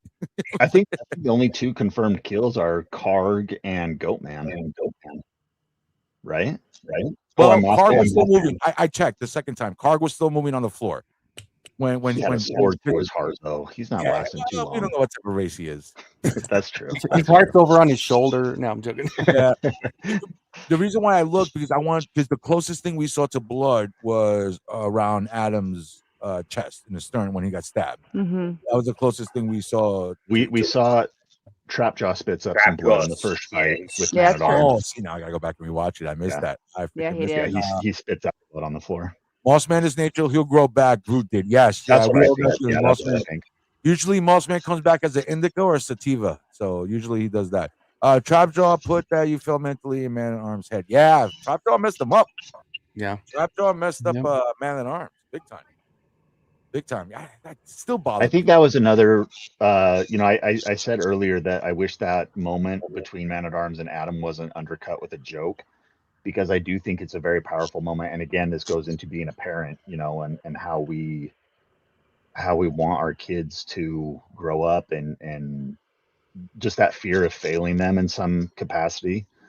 I think Man at Arms' arc was very well done in showing kind of him overcoming his trauma, but also like when he has that moment where he's talking about Teela and how he'd rather she think he was a drunk that could be saved instead of somebody who's beyond saving because he doesn't believe in himself anymore. I thought that was really good. Do you think Man at Arms loved Roboto more than he loved Teela? That's what I got. Not at all. Not at all. I think he was like, "Oh, Roboto, I love you as the daughter I never had," and Teela's like, "What the fuck? Come right here." I viewed George is Roboto going off as the more of rails. a, George is going off the rails now. yeah. Solid 8. Now we're just I talking would've- nonsense. I felt like he did a little like almost like crush on her. It was like Yeah, that's yeah. okay. It almost felt like a kind of like the bickering spouses kind of a Yeah, vibe. like good like it's the naggy. what's his Nagging. name? Yeah. Solo, because what's his name? Billy D. Williams' younger version in Solo with the William Falcon show. Oh, Donald Glover. Yes, his character. Remember in the Solo, he was Mhm. bickering all the time with the I don't know the droid's name. Yeah. Thanks for leaving me hanging, Frank. He's still mad about the Knicks. No. Yeah. Oh, wait, we'll win this one. We'll win this one. But anyway, man. Hey, my name is George. You've been watching the 757 Hustlor Show. I want to thank Dad, Colt, man, Dad in Arms. Check out Lizzie Dillon. She's going to be at Heroes Con this weekend. Yes, it's this coming up week. This weekend. So check her out, man. She's trying to hit 500 followers. So check her out. Yep. Frankie G, we're praying for the Knicks. Frank was supposed to be at Times Square tonight, but his president wouldn't let him be there, so he's hanging out with us tonight. Check out Kenzo and Kenzo Creations, man. This guy's got great products. Got a show. Check him out on YouTube and Instagram. And like always, my man, Colt, Dad in Arms. Thank you, Mr. Hollywood. Knock it off. Oh, you know, I support you. I love you, but Kenzo was jealous like a bitch, man. He was Oh man, I was so bad. He was like, these guys don't even like He-Man. These guys, I'm a fake fan. This is a green screen.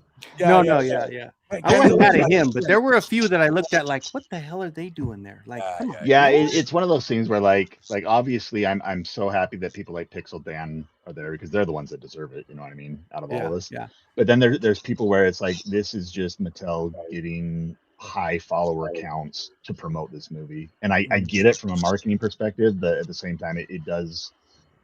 There's a little bit of that sting to it, you know. So Kenzo was That's like, right. Colt, We'll keep Kenzo on was like, plugging. man. Keep on plugging. He was like, man, I was a fan for the 9 months before the Filmation cartoon came out, man. That was me. I was there for those 9 months. I mean, I'm probably the oldest guy in the room. I was there for those 9 months, and I remember when the cartoon came out, and we're all like, what is this? Yeah, I mean, then you get used to the differences, and you watch it and shit like that. It wasn't until He-Man first punched me when I fell in love. Changed everything. Yep. Hey, I want to thank everybody in the chat for hanging out with us. My man gives it a solid 8. Moss Man will return. Trapjaw. Yeah, man. Trapjaw messed everybody. I think Trapjaw was a standout character. I think everybody did great. But to me, I'm telling you, man, Trapjaw was MVP for me. MVP. Trapjaw and Skeletor were Skeletor was mine. Yeah, they were the consistently solid performances. Agreed. Mm-hmm. Yeah, 100%. So, everybody, like and subscribe if you're here for the first time. Welcome to the show. Say hello in the comments. Somebody will get back to you shortly. My name is George. Tomorrow. Speaking of superheroes, here's one more for you. I like when Tila goes, take the water. Who, me? Not you. Yeah. There's so many lines. Even when Man at Arms was like, I'll fly the ship, or I'll fly the Sly said. And she was like, no, you're not. She was like, sit down. Evelyn was good, unfortunately. She was right. All right, check this out. So tomorrow, Heroes Convention is a large comic book convention that happens yearly in North Carolina, Charlotte. Lizzie's going to be there. She's going to be having a table selling her tchotchkes and her crazy artwork. So she's going to be selling and promoting her artwork. So check her out. Say hello at the table. Also, tomorrow, this guy's going to be there. His name is Lance Footer. I'm not even exaggerating. I'm not even joking around or being rude. This guy told me to say this. He is legally blind. And he's an artist. He's a comic book artist. Look at the artwork behind him. This guy is legally blind. Yeah, and he draws like that. I mean, I can't even write my name. I can draw stick figures. That's what I can't even do a stick figure, bro. It'll end up being curved. You know what I'm saying? So it's like, so this guy's gonna be on tomorrow. I can't wait to talk to him. He's gonna be at Heroes Convention also. That's Lance Footer, man. Check out that artwork. Look at that venom back there, man. Literally, he sent me a clip that the local news did on him. So, I verify my guess. I don't just bring Frank on because Frank says he's a He-Man fan or a Knicks fan. You know what I'm saying? I mean, at least Colt and Kenzo got the shit behind them. You know what I'm saying? At least it's a girl, so girls get an easy pass on any YouTube show. So, I mean, I ain't gonna bullshit. Any YouTube shows that's got a girl is getting hits. So, so he's a fan. But she's a But fan when of she knows her Maria. shit, that's that much better, right? That's what Exactly. I'm saying. So does Maria. I mean, I've been doing shit with with Colt and Maria for years now, before we even knew a He-Man movie was coming out. You know what I'm saying? Maria's wonderful. Yeah. So Maria, I love Maria. So hey, Maria, if you're watching this at home, happy birthday. Oh, I got choked. I'm dying. All right, everybody, wait, bye. All right, bye, everybody. See you next time. Peace. Bye.